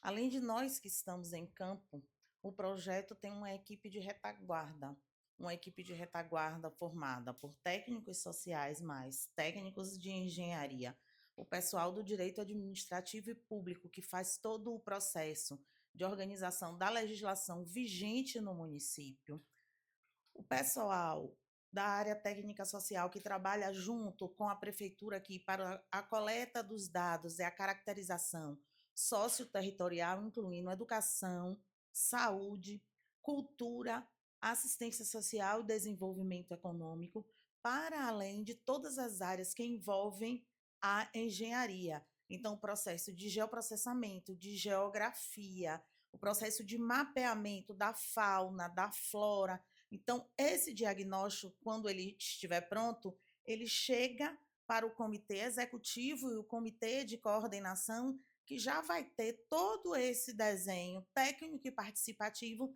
que foi organizado e estruturado nessa etapa. Então, a gente aqui se aprofunda na discussão sobre os 4 componentes do saneamento e mais os saberes populares a respeito desses 4 componentes, e a equipe de escritório, que envolve toda uma parte técnica, social e de engenharia, faz essas coletas que vai subsidiar esse contraponto dessa caracterização socioterritorial do município. Então, por exemplo, a gente está aqui, a gente tem informação da coleta do Vigiágua. O pessoal lá já está tendo acesso ao DataSUS para fazer todo esse processo de coleta das informações formais do município, que tem. Pessoal, a engenheira que está no campo visitando já foi na estação de tratamento, já está com o representante da Embasa fazendo todas essas visitas na estação de tratamento que tem aqui, sabendo quais são os pontos de captação, onde é fornecida essa água, para onde. E haverá um momento de confronto dessas informações. O que é que tem no DataSUS, que são as informações do Vigiágua, sobre esses pontos de captação? As informações coletadas pela vigilância sanitária convergem ou divergem das informações que a prestadora de serviço sobre o fornecimento e tratamento de água oferece. Então, não é um diagnóstico só de chegar e trazer as informações, aquela leitura crua, não é? É o momento do diagnóstico tirar uma fotografia real e há o cruzamento dessas informações. Então, a gente tem uma equipe específica que está fazendo um estudo da legislação vigente. O que é que a gente tem de consórcio que Andaraí faz parte? O que é que a gente tem de políticas intermunicipais que Andaraí faz parte e algum outro município de próximo? Então, semana que vem a gente vai estar em Iaçu, Brejões. É um pouco próximo. Então, o que é que nessas regiões temos? A gente tem consórcio de saúde, a gente tem consórcio para o aterro sanitário. Então, tudo isso, essa fotografia completa, ela vai para esse diagnóstico. Então, não é só informações que vão constar. Olha, a Embasa disse isso, é isso. A empresa que faz a coleta de lixo disse isso, é isso. Então, há um confrontamento com a legislação vigente do município, com a legislação estadual, com a legislação federal, para que esse diagnóstico ele possa chegar o mais próximo possível da realidade que vocês vivenciam. Ele quer falar, pode.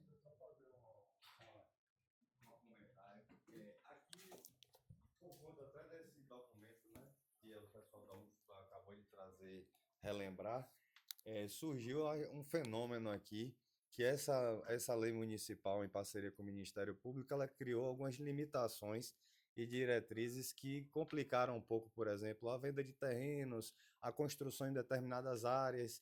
Então, aqui existe um fenômeno de que, como houve essa proibição por força dessa lei, as pessoas da vila ficaram desfavorecidas, porque para elas se tornou inviável ter um terreno, comprar uma propriedade, construir uma casa.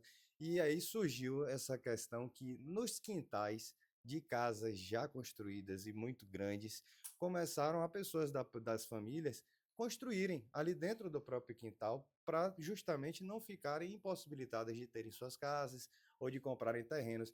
Então, esse fenômeno de construção ainda reforçou mais ainda a falta de observação em relação aos resíduos, seja o esgotamento sanitário, sejam os resíduos sólidos, porque você superpopulou uma coisa que já não tinha uma boa drenagem, enfim.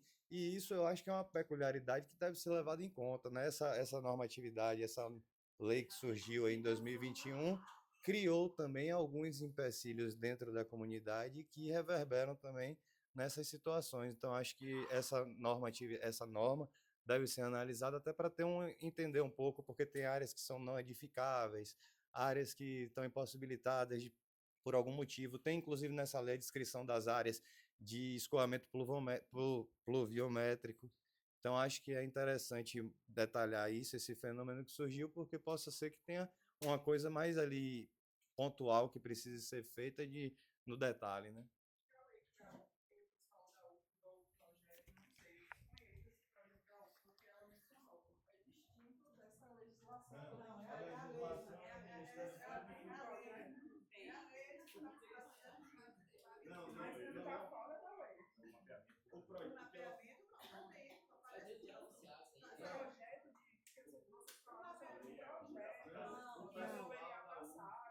Eu entendi. Mas essa é a pergunta que eu quero fazer. Vocês ouviram falar ou tiveram acesso a esse plano de saneamento básico de Andaraí? A gente está vendo aqui para ver o plano de saneamento básico de Andaraí. E esse plano teve no passado. Já existiu. Já existiu, o que eu falei, eu contei todo aqui. É isso, mas provavelmente está defasado. Eu ainda não tive acesso, mas Porque assim, claro, o dado é antigo, mas é meio caminho andado ali, né? sim, já pega as informações, né? Dados secundários, obviamente. Porque estudar, que é de técnicos, engenheiros. Não eu falo, não, a galeria, esse bota esgoto dentro da pedra, vai lá para o outro, bota assim assado. Não vai entender nada, tu não sabe nada. É porque assim, quem vai fazer isso é um técnico esse projeto, sempre projeto de água, esgoto, limpeza urbana, drenagem água pluvial, ele é no máximo 20 anos. Antigamente, os projetistas executavam até 25, né? Mas o certo é 20 anos, é ter esse horizonte. Ter esse horizonte. Por quê? Porque a gente leva em conta a população flutuante, todo esse crescimento, entendeu? Então, tem um tempo, né, para a execução desse projeto. Ia sair no pátio. A grana, tá tudo engatilhado. Foi no pátio, aí, aquele problema político. Sim. Foi que estamos voltando agora, né? Porque ali foi ladeira abaixo, depois de Dilma, foi pátio. Sim, sim. No Brasil todo. Perfeito. Não era só isso. Era o pátio municipal, a reconciliação das ruínas, um museu lá, tinha um monte de coisa. Pode. Não, mas era uma grana só. Essa grana do pátio ia para saneamento básico e para as ruínas. Era uma histórias que você está falando. Cidades históricas. E podia tirar os postes também. Era 11 milhões. Isso era até uma coisa que eu ia falar hoje. Não estava engatilhado. Para a gente não passar pelos mesmos problemas que o Capão, que nem Sim. que o Mutugê estão enfrentando, porque cresceram desordenadamente. Sim. A gente tem uma coisa que é de uma valia imensa, que é uma vila de 400 e poucos habitantes. Então estamos presenciando o início de tudo. Se já vem nos anos 90, um esgotamento sanitário defasado, por que não fazer uma coisa que, pelo que eu soube, já aconteceu, que foi um projeto que veio verba, inclusive, como o Rafael está falando, para retirar os fios. Não se faz um projeto que englobe, além dos 4 pilares, outras coisas que também contribuem para esses 4 pilares serem fortalecidos. Como ampliamento da rede sanitária, enterrar os fios, remover os postes, porque é uma cidade histórica, tem pontos tombados. Então, acho que é um momento, por isso que eu falei naquele primeiro momento, que eu acho que um encontro é muito pouco para se discutir tudo isso, porque é um momento chave do início de tudo isso, de uma cidade turística que tem um potencial muito grande e que pode ser ampliada nos próximos anos, e seria legal que a gente já estivesse pensando nisso, né? E fazer as benfeitorias e as melhorias que precisam para que as pessoas que vivam e os transeuntes, os visitantes, possam estar num lugar que eles se sintam confortáveis, que tenham acesso à saúde, de um lugar de ar de qualidade, de água de qualidade. Então, eu acho que é interessante debater, uma pauta que tem muitos problemas, mas que também existem várias alternativas que já foram propostas e que passaram Despercebidos, eu entendi perfeitamente. Pode falar. Eu estou gostando dessa reunião, no sentido dela ser uma reunião de escuta, estou sentindo que a gente está sendo escutado, né? A gente vai balizando o tempo aí. E uma sugestão que eu faço para a gente vai discutir aqui, a gente vai dar andamento nos pontos, já discutimos água, estamos discutindo esgoto agora. E aí, o que eu acho interessante, como a gente recebeu aqui uma sugestão do pessoal da UFBA, Igatu, Andaraí talvez também, seja um lugar que atrai as universidades para vir. Aqui, muitas vezes, para eles conhecerem outra abordagem de arquitetura e de solucionamento desses tipos de problemas, certo?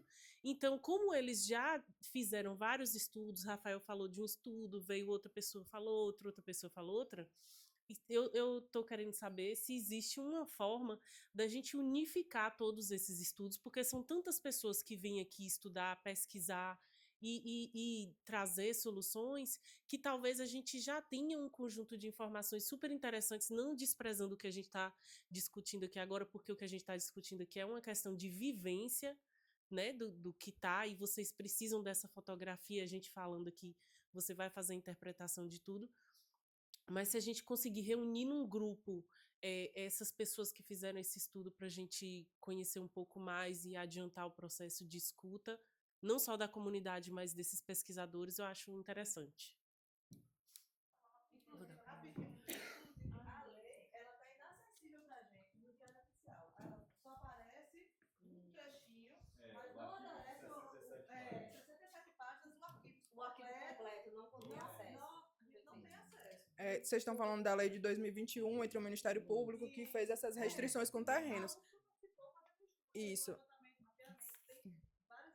Foi publicado no Diário Oficial a legislação.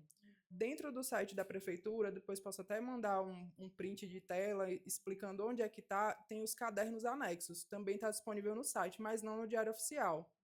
Entendeu? E aí eu queria falar também que dentro desse processo, né, do Plano Sanear, foi deixado bem claro para o município que nada ia se perder. Então, todas as informações, inclusive essa legislação, foi encaminhada junto com outras. Nós temos um plano municipal também de saneamento básico no âmbito da sede, que foi feito pela Embasa, e ele é setorial, apenas de distribuição de água e esgotamento sanitário. Então, esse projeto também foi encaminhado. Esse outro projeto eu desconheço, então vou procurar saber, vou buscar para encaminhar. Então, só para dizer assim que esses estudos que já foram feitos no município, legislações, nada vai se perder, a não ser que seja uma coisa que realmente, né, seja não tenha valor técnico. Então, eu soube que esse projeto foi do IFAM, né? Então, vou buscar o IFAM, se puder me ajudar também. Eu estou em contato também com a Kemi, né, que é do Canteiro Modelo, ela faz parte do comitê também executivo, e aí vou entrar em contato com ela para buscar esse projeto e encaminhar para o pessoal do Plano Sanear. A fala era exatamente o que você falou. É só lembrar que desta reunião foi anotado que já existe em nível de projeto, não é de estudo, não. É de projeto. Tava em processo de licitação, provavelmente já dentro das coisas de verbas, entrando em termos de referência. Então, estava num ponto muito adiantado e apenas 7 anos atrás. Quer dizer, uma coisa muito recente. Chegou a ter até as reuniões aí, que a gente ficou muito feliz. Agora vai sair mesmo, mas depois esfriou e ninguém mais comentou. Para não começar do zero, pelo amor Eu acho que eu, como moradora daqui, eu vivo preocupado que nem só eu, porque aqui era uma população de 400 habitantes e hoje multiplicou. E a situação de Gatu está assim, para quem chega, está melhor do que para nós que somos nativos, moramos aqui, nós estamos sentindo que do jeito que a carruagem vai, se não aparecer algo melhor para nós vamos se tornar submissos. Essa é a minha palavra. O que equivale é eu dar ênfase aqui para vocês. Os comitês executivos de coordenação, nesse processo de escuta, ele reconhece pontos focais nos setores de mobilização.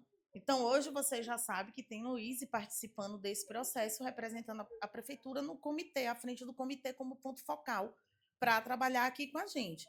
Então, ao final ou nas próximas etapas, vocês podem procurar o Luiz. Olha, gente, teve tal projeto que aconteceu em tal ano, teve tal levantamento que aconteceu em tal ano. Um convênio de uma instituição com uma universidade fez esse tipo de levantamento. E Luiz, como ponto focal, passar essas informações para ela.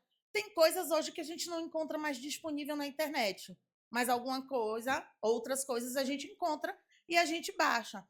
Por exemplo, todos os planos atualizados do município a gente tem: Plano Municipal de Educação, Plano de Saúde, o Plano de Assistência Social. Então, os planos que foram publicados a gente tem e fazem parte dessa caracterização socioterritorial do município. Ok, Kendi?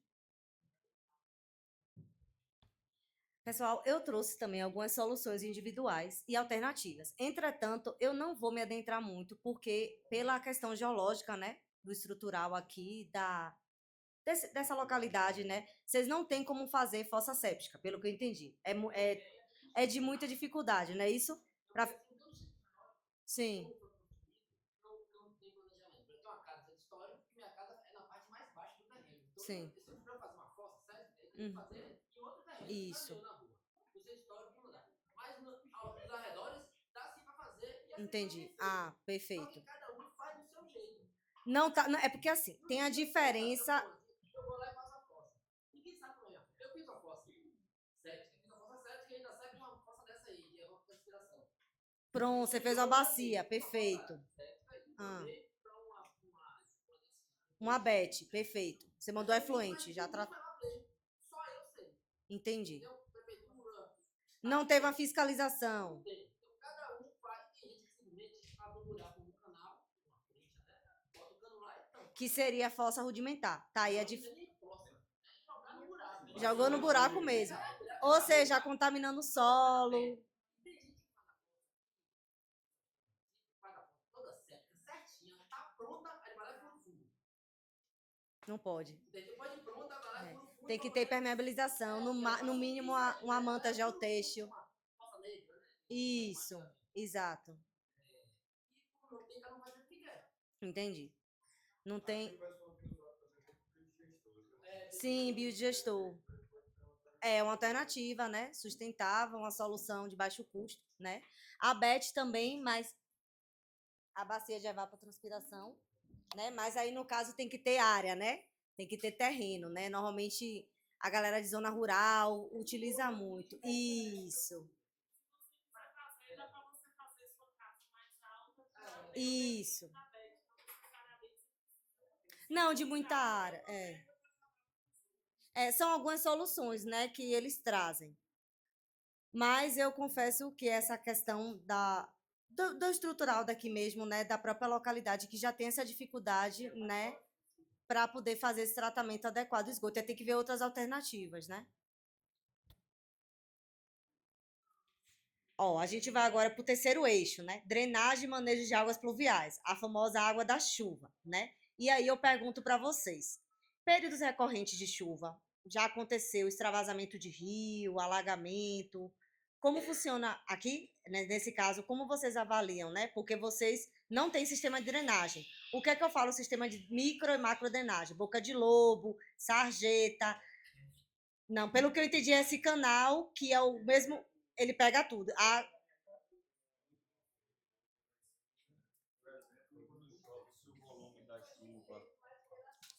Se o volume da chuva for muito alto, ele dá retorno. Então, várias vezes, por exemplo, eu já tive que pegar uma alavanca para quebrar a parte de cimento que foi colocada para fechar aquilo, tirar, aí abro ela respira, sai um pouco, depois ela puxa. Mas você vê que é um sistema de drenagem que não comporta o que está passando. Então, vocês não têm sistema. Pelo que eu vi, só tem essas galerias, né, desse escoamento, junta com esgoto e joga direto no rio. Não, pelo que eu entendi, é porque por conta da topografia o escoamento é livre, né? Ele segue o terreno natural. Os canais também, perfeito. Eu não cheguei a ver esse canal ainda, eu espero dar tempo para conseguir ver. Antes era uma coisa, e hoje com as novas construções que estão construindo acima da gente aqui, tá tendo ameaça, assim, que já chegou ao ponto de uma casa aqui, a metade da casa caiu com o pessoal dentro. Não morreu por milagre de Deus. E agora aqui é por falta de fiscalização. Porque as construções de lá de cima, o que acontece, não teve fiscalização. Essa é a verdade. Alguém mais tem alguma recomendação ou referente ao sistema de drenagem de água pluvial? Existe um sistema que antigamente aqui não tinha banheiro. Sim. Como o Rafa estava falando, aqui não tinha banheiro. No auge daqui tinha milhares de pessoas, não tinha banheiro. Eles fizeram um sistema que hoje é o esgoto, na verdade, é um sistema de escoamento de água do garimpo. Porque o garimpo vinha de cima da serra e passava pela cidade. E eles fizeram um sistema que passa por baixo. Essa era para escorrer essa água. Com a invenção do banheiro, aqui, né, depois de... Falando no passado, dos anos 50 para trás. Que esse escoamento é antes dos anos 50. É no começo do século. No começo do século XX. Que fizeram a praça aqui, esse histórico, foi feito no começo do século XX. Eles fizeram esse sistema de drenagem que virou esgoto. As pessoas, quando começaram a fazer banheiro, colocaram lançou esgoto ali. E hoje junta tudo. Mas ele, em toda a rua, ele passa, às vezes 1 metro, 50 centímetros. Então, por debaixo desse calçamento todo, tem um sistema. Você vê as boquinhas onde ele mora, tem a boca, mas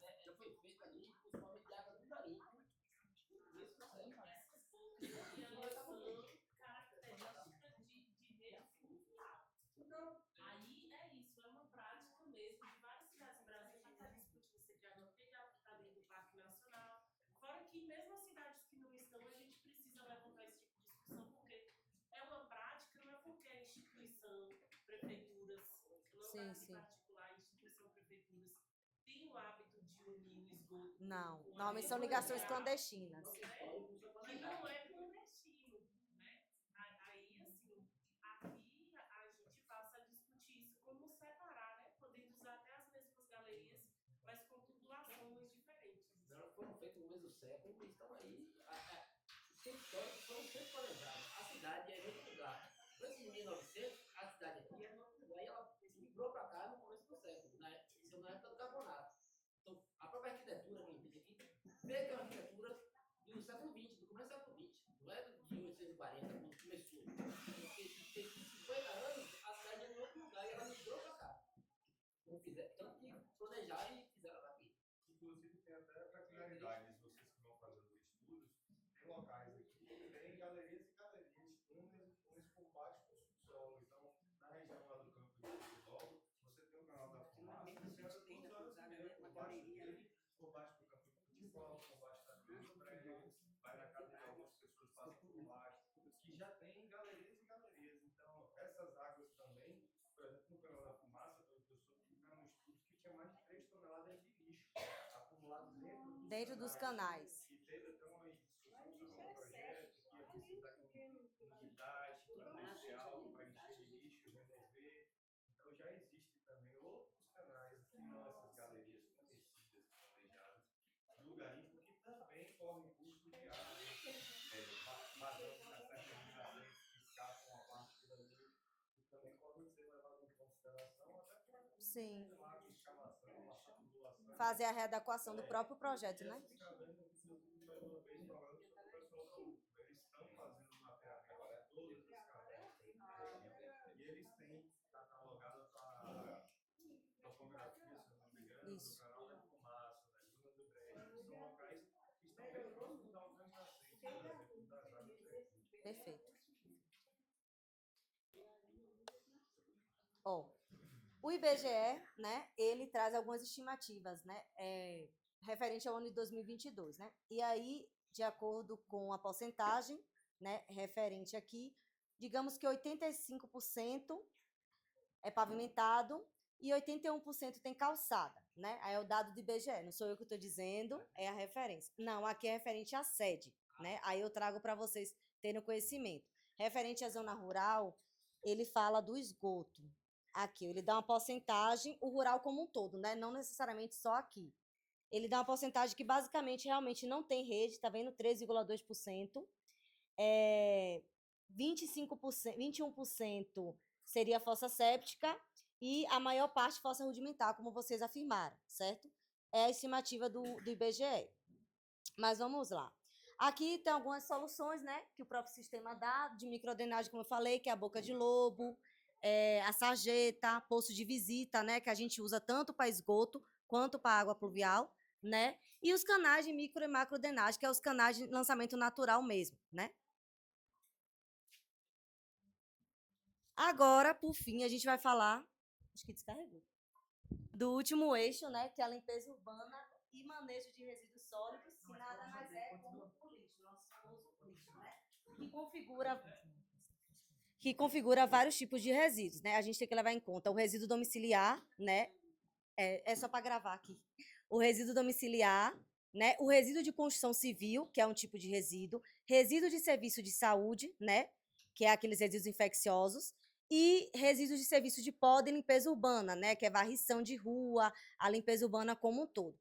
Cada tipo de resíduo tem uma caracterização, um tipo de tratamento e destinação adequado. E aí eu pergunto a vocês, aqui, né, nessa localidade, como é a coleta? Tem coleta realizada pela prefeitura, vocês colocam o resíduo na porta, a prefeitura passa e pega o caminhão? 3 vezes a coleta. E a destinação? Vai para um vazadouro, como vocês conhecem como lixão, ou tem um aterro? Aterro, perfeito. É o tema, mas nunca tem, de novo. É o tema, mas nunca tem. O aterro parece que o aterro, não sei se é um técnico para dizer. Pode agora tá. Não tá funcionando. Então, Acho que tá descarregado, não. Mas tá gravando com o microfone da gravação, mas você fala aí só para gravar aqui. gente, o aterro que nós temos hoje é um aterro controlado. Esse aterro foi fruto de um convênio junto com a Caixa e o Ministério de Direitos Difusos. Na época, entendeu-se que era a solução ideal, porque foi utilizado um modelo da Condé, mas esses modelos defasam, e hoje a gente entende se para ter um aterro sanitário de pequeno porte, a gente precisa seguir uma ANBR, salvo engano, posso estar errado, 15.820. Então, a gente tem buscado fazer algumas análises no solo para verificar a permeabilidade desse solo, para verificar a altura do lençol freático, para saber se há necessidade ou não da utilização de manta, porque hoje o que acontece no aterro é o recobrimento diário, mas não existe manta, exceto nos resíduos de saúde, que existe manta e cobertura, eles são destinados de maneiras separadas. Existe também, inclusive, eu tive uma reunião ontem com o engenheiro da prefeitura para elaboração de um projeto de drenagem pluvial. Então, são esses ajustes que a gente precisa fazer para adequar. Mas hoje, em Andaraí, a gente tem um aterro controlado. Não é a solução ideal, mas é uma solução assim muito melhor do que um vazador a céu aberto.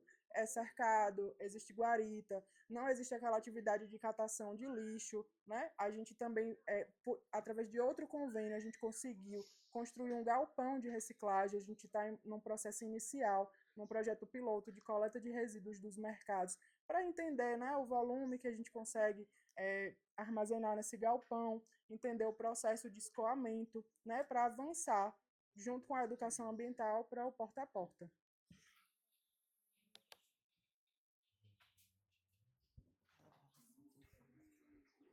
Então, a referente à cobertura de serviço, vocês têm a coleta 3 vezes na semana, né? Que a prefeitura passa com caminhão e leva para o aterro controlado, perfeito?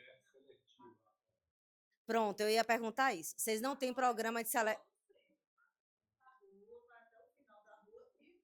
Ou seja, não é todo mundo atendido. É isso que eu perguntei, a questão da cobertura.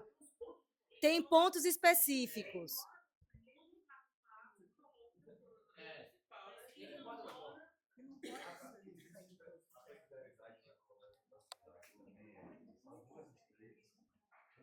Pavimentadas que não foram pavimentadas, né? Sim, que o caminhão não entra, tem acesso. Passam em algumas ruas. Então, por exemplo, a gente tem problema com o caminhão que vem entregar material de construção civil, porque às vezes ele quebra um passeio, às vezes ele afunda uma rua, lá para cima no campo que tem as galerias de garimpo antiga por baixo, a vibração, ninguém sabe o peso e a vibração, até que ponto isso não pode causar um acidente. Então, o caminhão ele só passa na avenida principal, desce a rua da igreja e volta. Então, as pessoas que levam lixo, inclusive, ó, fica aqui na Praça do Poeira, uma montoeira de lixo todos os dias. Não tem um local adequado, né? Para vocês fazerem um acondicionamento. São 3 ou 4 baldes de 50 litros. E todos os três. Então, toda segunda, quarta e sexta de manhã cedo, nós vamos na cidade. Para aguardar os Passar e pegar. Jogar isso no caminhão. Conversando sobre isso com algumas pessoas aqui, essa é uma coisa que a gente pensou sobre, fosse que lá embaixo tem um estacionamento que é utilizado inclusive na época de festival na entrada da vila. Como é uma vila histórica, apresentada as ruas do sol, a dia não aguenta, e essa coleta fosse feita, por exemplo, no governo da prefeitura. Você quadriciclos, porque como as vias são apertadas, o quadriciclo manual se necessita em qualquer lugar. Sim. Então ele passa nas vias pegando com a caçambinha, jogasse lá no escritura do estacionamento e lá o caminhão, com suas toneladas, tração e tudo mais, pudesse pegar os dejetos com o lixo e remover. Então existe essa ineficiência, né, Da própria gestão. E acessar porque tem um caminhão muito grande e as pessoas que têm que descer. Eu vejo pessoas de idade, idosos, descendo na rua todo dia de manhã, descendo um morro só para poder jogar uma sacola de lixo aqui, porque a prefeitura não pode buscar na conta da pessoa. Aí tem gente que não joga, né? Mas e realiza a queima também. Muita gente realiza a queima. Mas já houve uma reunião com a prefeitura, onde a prefeitura falou que o caminhão do lixo não iria funcionar, justamente por conta do peso e das galerias que tem. E aí o que iria acontecer é que iria ter uma moto para poder estar fazendo uma coleta, né? O carro ficaria esperando lá embaixo. Com aquela carrocinha, né? Exatamente,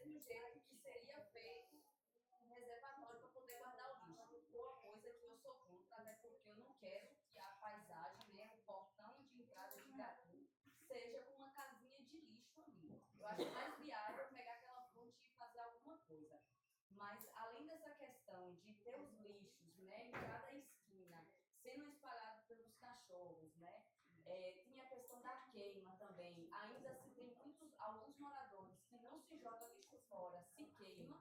É um Então crime eu vejo ambiental. a questão da conscientização, a gente volta de novo para esse ponto, né, porque inconscientemente não só está poluindo o meio ambiente, como também está prejudicando a própria saúde daquele morador que está queimando plásticos ali adoidado, sem saber que aquilo está causando mal à própria saúde. E muitas vezes o que acontece também é que chega o horário de 6h30 da tarde, aí coloca fogo no lixo. Para quê? Para poder espantar as muriçocas. E possivelmente é o quê? O mosquito palha. E ele transmite o quê? A leishmaniose. Então, assim, quando a gente vai pegando, né, vai pegando essas correntes, vai pegando essas argolas, a gente vê que se forma uma corrente que começa desde a conscientização, né, até a saúde pública. Deixa eu perguntar uma coisa aqui. Eu que moro em Igatu, mas frequento aqui e vejo às vezes o caminhão do lixo da Ivana. E também já vinha da Araí, que às vezes o que acontece é que o lixo salta do caminhão. Eu achei um absurdo lá na Iraí e achei também absurdo. Então a gente vai saltando e vai Imagina essa estradinha aí. E o pessoal que trabalha na coleta, eu já ouvi eles fazendo nada. Entendeu? Então, de que forma esse transporte também está acontecendo? Sobre esse local de dispor lixo lá na frente. Não sei se você viu quando eu estava passando, tinha uma campervan ali, uma van grande, que é tipo um motorhome, e as pessoas utilizam aquela área ali, mas é uma área de nascente, aí não passa um córrego. Então, assim, tira o impacto de um lugar, vai botar o impacto no outro, e vai ficar enxugando esse gelo, então tem que pensar direitinho na medida para não estar gerando outro problema.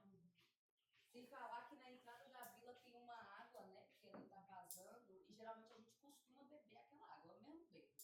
E acontece que tá cheio De resíduo. garrafa, de resíduo, de pedaços de fios, de eletricidade, garrafa de Heineken, absorvente. A gente foi fazer um trabalho para poder observar algumas coisas, e quando a gente chega lá, o nosso foco sai dessa observação e vai para a parte de catação desses resíduos que estavam lá.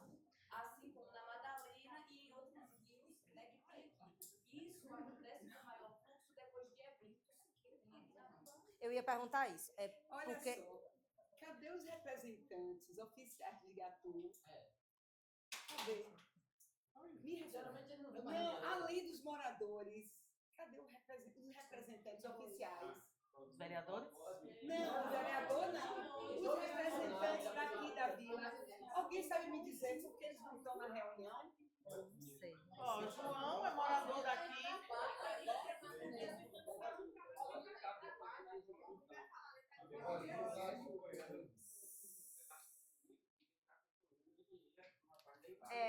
A engenharia de campo. Ele está fora do trabalho dele, né? Isso que a gente A outra parte do trabalho. Pronto, aí eu queria questionar vocês referente a isso. Aqui, como é uma cidade turística, né, tem muita influência da população flutuante e tal. Quando tem esses períodos de festa, de receber muito turista, como vocês sabem que tem um momento na cidade, um dia específico, né? Vocês têm, referente aos resíduos, né? Vocês têm catadores que trabalham individuais ou tem algum vínculo com a prefeitura?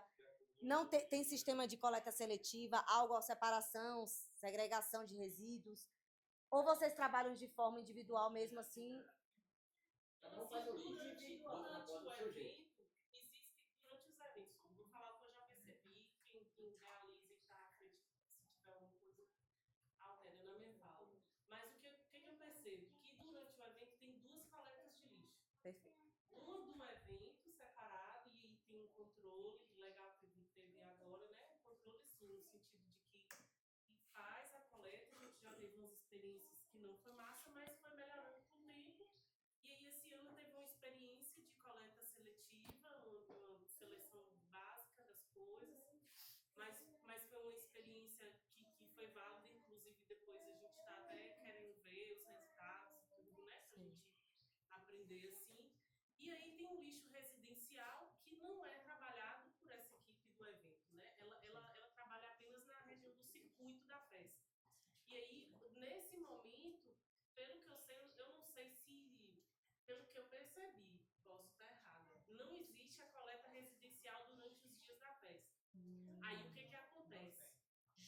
Tudo. Aí, esse volume que a gente já vê 3 vezes por semana, ele se multiplica e aí tá na saída da cidade, os turistas saindo e aquele caminhão e desmontando o palco do lado do lixo também, caminhão entrando. Os cachorros espalhando sacola e vai virando aquele auê todo. Esse ano, realmente, a coisa assim foi diferente. Porque já teve ano da gente acordar e o chão, a vila, a praça está estrelado de garrafa, de Heineken, amiga, que você não tem ideia. Um babado, Quebrado. quebrado. O risco, Entendeu? De contaminação. O risco de um cachorro se cortar, de uma criança, até porque nossas crianças ficam livres aqui Sim. na praça, correm descalços, aquela coisa toda. Esse ano, a prefeitura fez diferente. Eles colocaram bombonas, mas é isso. Cuidou de uma parte, mas acaba esquecendo de outro, que de uma certa forma já ameniza, entendeu? Mas ainda deixa a desejar em outras coisas. Por exemplo, os fios que eu encontrei lá embaixo, foi daqui dos moradores de Igatu? Não foram. Foram da produção, que colocou a iluminação e não teve o cuidado de ir lá e retirar depois. Eles colocam bambu com uma luz e aí vem com a questão que eu acho que é garrafa de vidro de domos, e aí eles colocam para poder tampar essa iluminação. Não tem um cuidado, certamente, essas garrafas elas caem e quebram, o que leva ao risco de furar um pneu, dos corredores acabarem se cortando também. Vai nos rios, você encontra lá um monte de lixo. A galera aqui tem a questão, né, que já é uma coisa ancestral, que é de lavar roupa no rio. Então vai lá, lava sua roupinha, tudo direitinho, mas pela falta de conscientização, acaba deixando uma garrafa de quiboa, uma embalagem de um sabão plástico. Não estou julgando essas pessoas daqui, não. Até porque elas não têm consciência. Quem tem consciência somos nós que estamos aqui preocupados com esse tema. Então, o nosso papel enquanto pessoas que têm conhecimento, é levar para elas. Entendeu? E na época que elas começaram a lavar roupa no rio, não existia embalagem como existe hoje. Entendeu? Então, as coisas mudam e aí a gente vai adaptando. Né? Dentro de todo esse processo de discussão, o que é que a gente precisa se aperceber? A cada vez que vai acontecendo um processo, a gente vai tentando aperfeiçoar esse processo, não é? É o que eu venho dizendo. A gente tem um histórico das políticas de garantia dos direitos humanos que hoje deságua em um sistema de proteção, por exemplo, da criança e do adolescente, um sistema de proteção extremamente refinado, um sistema de proteção ao direito das mulheres, ao direito dos trabalhadores. Então, você vai refinando esse processo de garantias de direitos. O mesmo está acontecendo com o processo de organização e de estruturação do saneamento nos municípios. Porque, assim, não adianta a gente ter uma legislação federal que dá as diretrizes, uma legislação estadual, se os municípios eles não se habilitam para cumprir essas diretrizes, né? Por exemplo, hoje a gente tem na Política Nacional de Resíduos Sólidos o artigo 9º, que ele começa falando da não geração de resíduos. A gente consegue viver hoje com esse processo de industrialização, de alimentação ultraprocessada, em uma série de situações, a gente consegue viver sem gerar resíduos? A gente vai para o processo do que a gente chama dos 3 R's, que ficou famoso: reduzir, reutilizar e reciclar. Dentro dessa estruturação que a gente pensa da diminuição dos resíduos.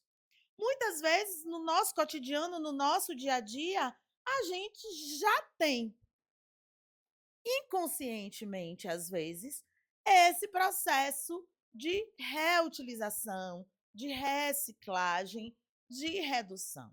Quantos de nós sabemos, por exemplo, que as pessoas fazem uma compostagem meio que rudimentar? Cavou o buraco, jogou todo o seu lixo orgânico no buraco, tampou, de repente está lá nascendo maracujá, está nascendo tomate, maxixe, porque elas fizeram aquele processo e você vai ter ali uma terra adubada. Outros processos, eles precisam ser institucionalizados. A coleta seletiva, e aí dentro desse processo, a comunidade vai aprender a selecionar esse lixo, o que é que pode ser utilizado, o que é que pode ser reciclado, o que é que necessita de logística reversa. E aí a gente tem remédios, pilhas, baterias de celulares, embalagens de fertilizantes, de óleos, combustíveis. Então, aos poucos, ao introduzir o processo de educação ambiental, o processo de coleta seletiva, a gente vai ter uma nova reflexão. Então, vocês bem trouxeram o exemplo da organização do evento que acontece aqui, ok? No primeiro momento o lixo ficou acumulado, no segundo teve um processo de coleta seletiva que não deu muito certo, no outro já deu melhor.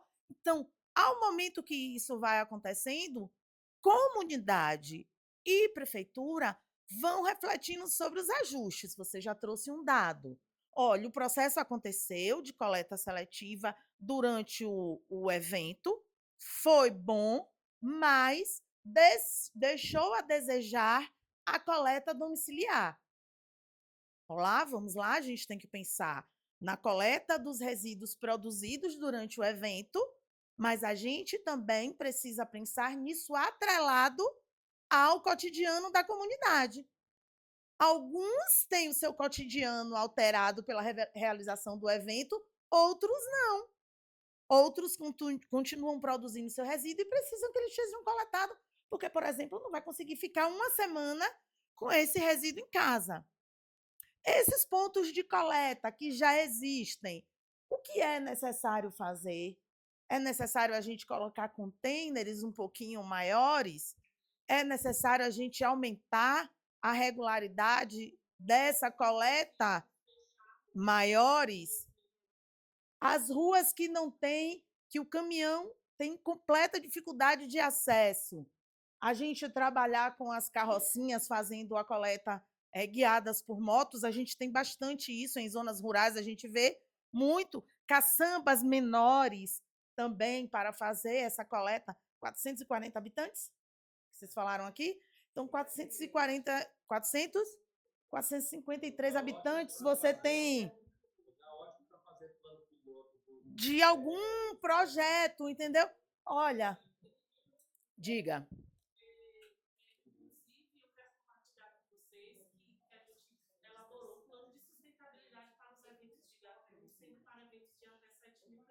Uhum. Então, se vocês quiserem, a gente pode se reunir, colaborar com vocês Ótimo. nesse sentido.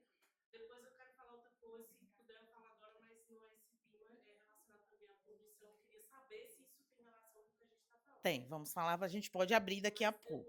Isso. Então, qual é a necessidade de se ou não gerar, ou reduzir, reciclar, reutilizar? É para quando a gente faça o tratamento para disposição nesse aterro, a gente consiga ter uma sobrevida maior desse aterro. Então, se a gente tem um aterro que ele vai funcionar 20 anos e a gente joga, né, os resíduos de qualquer forma, sem reduzir essa quantidade, você vai ter um aterro que poderia ter 20 anos de vida útil, tendo 10. Se hoje a gente tem um aterro controlado em fases de adaptação à legislação vigente hoje no Estado e na federação, a gente também vai ter que fazer um estudo de como esse rejeito está chegando lá, ok? Para poder a gente ter um aterro com vida útil. Olha, a gente não tem suporte financeiro para um aterro sanitário operando em sua máxima potência. Quem são os meus municípios vizinhos que têm um terreno que a gente pode ceder e fazer um consórcio para esses resíduos sólidos? Para a gente estruturar esse tratamento, entendeu? Então, o sistema de consórcios que hoje se utiliza muito na saúde e na assistência social já é refletido para a construção de aterros especificamente falando do tratamento e da disposição final desses resíduos. Municípios do território de identidade Chapada Diamantina, ele tem uma característica muito semelhante, que é essa característica da valorização do meio ambiente, dos recursos hídricos, da fauna, da flora aqui existente, né? A Mata Atlântica, para a gente, é algo muito caro, não é? Então, quando a gente sai daqui, que a gente vai ou para o sertão ou para o cerrado, a gente vê a dificuldade que é de respirar. Muito difícil. Não é? Eu tenho família no oeste da Bahia, eu sei o que é. Nessa zona de transição, que é o cerrado, é bastante complicado. A devastação lá, por conta da produção de soja, algodão e feno, traz uma degradação do solo terrível, que você tem nuvens de poeira que interditam a BR. A BR fica fechada, intransitável, enquanto a nuvem de poeira não passar, não é? Então, essa caracterização específica da Chapada traz determinadas facilidades para que a gente consiga fazer esses consórcios para algo que seria muito dispendioso para o município. Em consórcio, se torna uma solução coletiva e mais próxima da realidade de manutenção desses municípios. Então, a reflexão do Plano Municipal de Saneamento é uma reflexão transversal, que ela traz a intersecção para dentro dessa discussão. Olha, eu poderia ter aqui uma cooperativa de catadores. Essa intersecção que você fala, só para traduzir o nome para a galera aqui, pode ser também a gestão integrada. Isso. Né? Que é você unir todo mundo, já que todo mundo gera o resíduo, unir todo mundo como responsável por aquilo, né? O novo mar